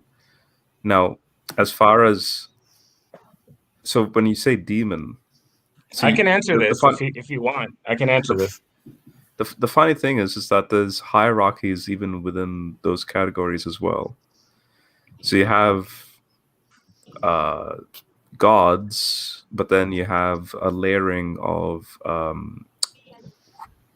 where they're positioned. So it's a demon in this sense is actually not a god upstairs, so to speak. A demon rather is a mixed hybrid from what the Bible claims to be a Nephilim spirit. So in other words, if I was to go down a very rigid, accurate defining of these terms, that's what makes it all the more fascinating. That it's not just surface level a surface level understanding of the supernatural. There's a whole a geography and a hierarchy and a busy city, so to speak, of about the fiery stones. Okay. Of agendas and plans and CEOs of this and that in the so-called spiritual dimension. According to the Bible. All right. Let me rephrase this. Do you think that, for example, Vishnu is on equal footing with, say, Yahweh or God? And so therefore, if I then maintain the biblical theology, I can answer that. Yes, if I maintain the biblical model as first and foremost, which I do, then yes, I will have to say, no, only Yahweh is Yahweh. No one else is comparable. Okay, and so people who worship Vishnu, are they deceived? Are they deceited, or not deceited? Are they under deceit, or are they not necessarily? God? Okay, not necessarily, because again, like the Tao example, and I'm pretty sure Yahweh. So you accept polytheism? No, so it's you see, that's the thing. Polytheism and these are all terms that no Jew would have known about. It's a loyalty to Yahweh, but Yahweh at the same time is fine with having the other gods ruled into certain nations. And in fact, you see this not only in Deuteronomy but also in, like, say, in Daniel 10. Hey, Rob. Like Rob, you mind if I put my 2 cents in? Yeah, all right, go for it. Okay, so in Deuteronomy 32, it says that God divided the nations according to the sons of God. Well, who are the sons of God? Well, the sons of God are the angels that had sex with the women in Genesis 6:4. So he divided the nations according to the fallen angels, which means Vishnu is real. Vishnu is a fallen angel. Allah is real, fallen angel. So when you look at all these other gods, you can even see some of them. Some of them have wings. But Heiser doesn't say that, though. I don't care what Heiser says. I don't care what Heiser says. In other words, I don't agree with I told you I don't agree with everything he says. I agree with some of it. Well, Heiser's, just to be very clear and to clarify this, a lot of people misunderstand Heiser on this point. The Deuteronomy 32 gods are not the Genesis 6 sons of God. The Genesis 6 sons of God are already cast into Tartarus. Yeah. There are other good, quote-unquote, divine beings that are then subjugated to the nations, but then they become corrupt, and that's the point of Psalm 82. No, it's literally right there. He divided the nations according to the sons of God. Yes, but they're not the sons of God of Genesis 6. No. It has to be some of them, because he didn't put all of them away. There's a few angels still over here. According to Peter and Jude, they're already put away. Yeah, I know. Some of them. A portion of them stayed here. No, it doesn't say some, all. No. A portion of them have to stay here, or else how are they going to affect the human race and manipulate the human race for the end times? Doesn't make sense. No, but that's the point for the Watchers, which are the sons of God in Genesis 6. All of them are thrown into Tartarus. That's why in Revelation 9 you have a reopening of Tartarus so that they come out. But the ones that, if you're talking about the demons, well, they are the Nephilim, that some of them that do survive, right? And so that's why Joshua's wars is spirits roam the earth, right? But then the Deuteronomy 32 worldview is basically saying, so you have Genesis 6, which is the flood, and then the sealing of those watchers in Tartarus. Genesis 11 is a basically what Deuteronomy 32 gets at, and that is what happens at Genesis 11. Well, the distribution of human beings throughout the earth. And so when they're distributed, God then, and this is again what Heiser says, God allots them to his divine family members. And they, according to Psalm 82, they become corrupt. Hold on. Do you know what happened in the Tower of Babel story? Do you know what actually happened? Yes. Okay, explain it to me real quick, so that way I want to know where you're at. I just want to know where you're at. So when you have the covenant given between Noah and God from Genesis 9 onwards, and then you have the Table of Nations mentioned and so on, then again you have a relocalizing into one area, which is again happens to be near the Persian Gulf region. Humanity again building their own religion, building a ziggurat, building a totalitarian government, all that stuff. And God's like, look, that's not beneficial for you, first and foremost, and that's also a type of idolatry. And therefore, you're I see where the mistake is. I see where the mistake is. You're not perceiving the religion in its context. You're perceiving all religions. No, he doesn't know. He doesn't know about the Book of Joshua. That's why he's missing some things. It's not dumb. He's missing. Okay. The Book of Joshua the Book of Joshua is like a 15th century like pseudepigraphical text. That's not. Yeah, but it talks about what was going on in the Tower of Babel. It talks about how the human race gathered together. They made an attempt to actually try and fight God and kill him.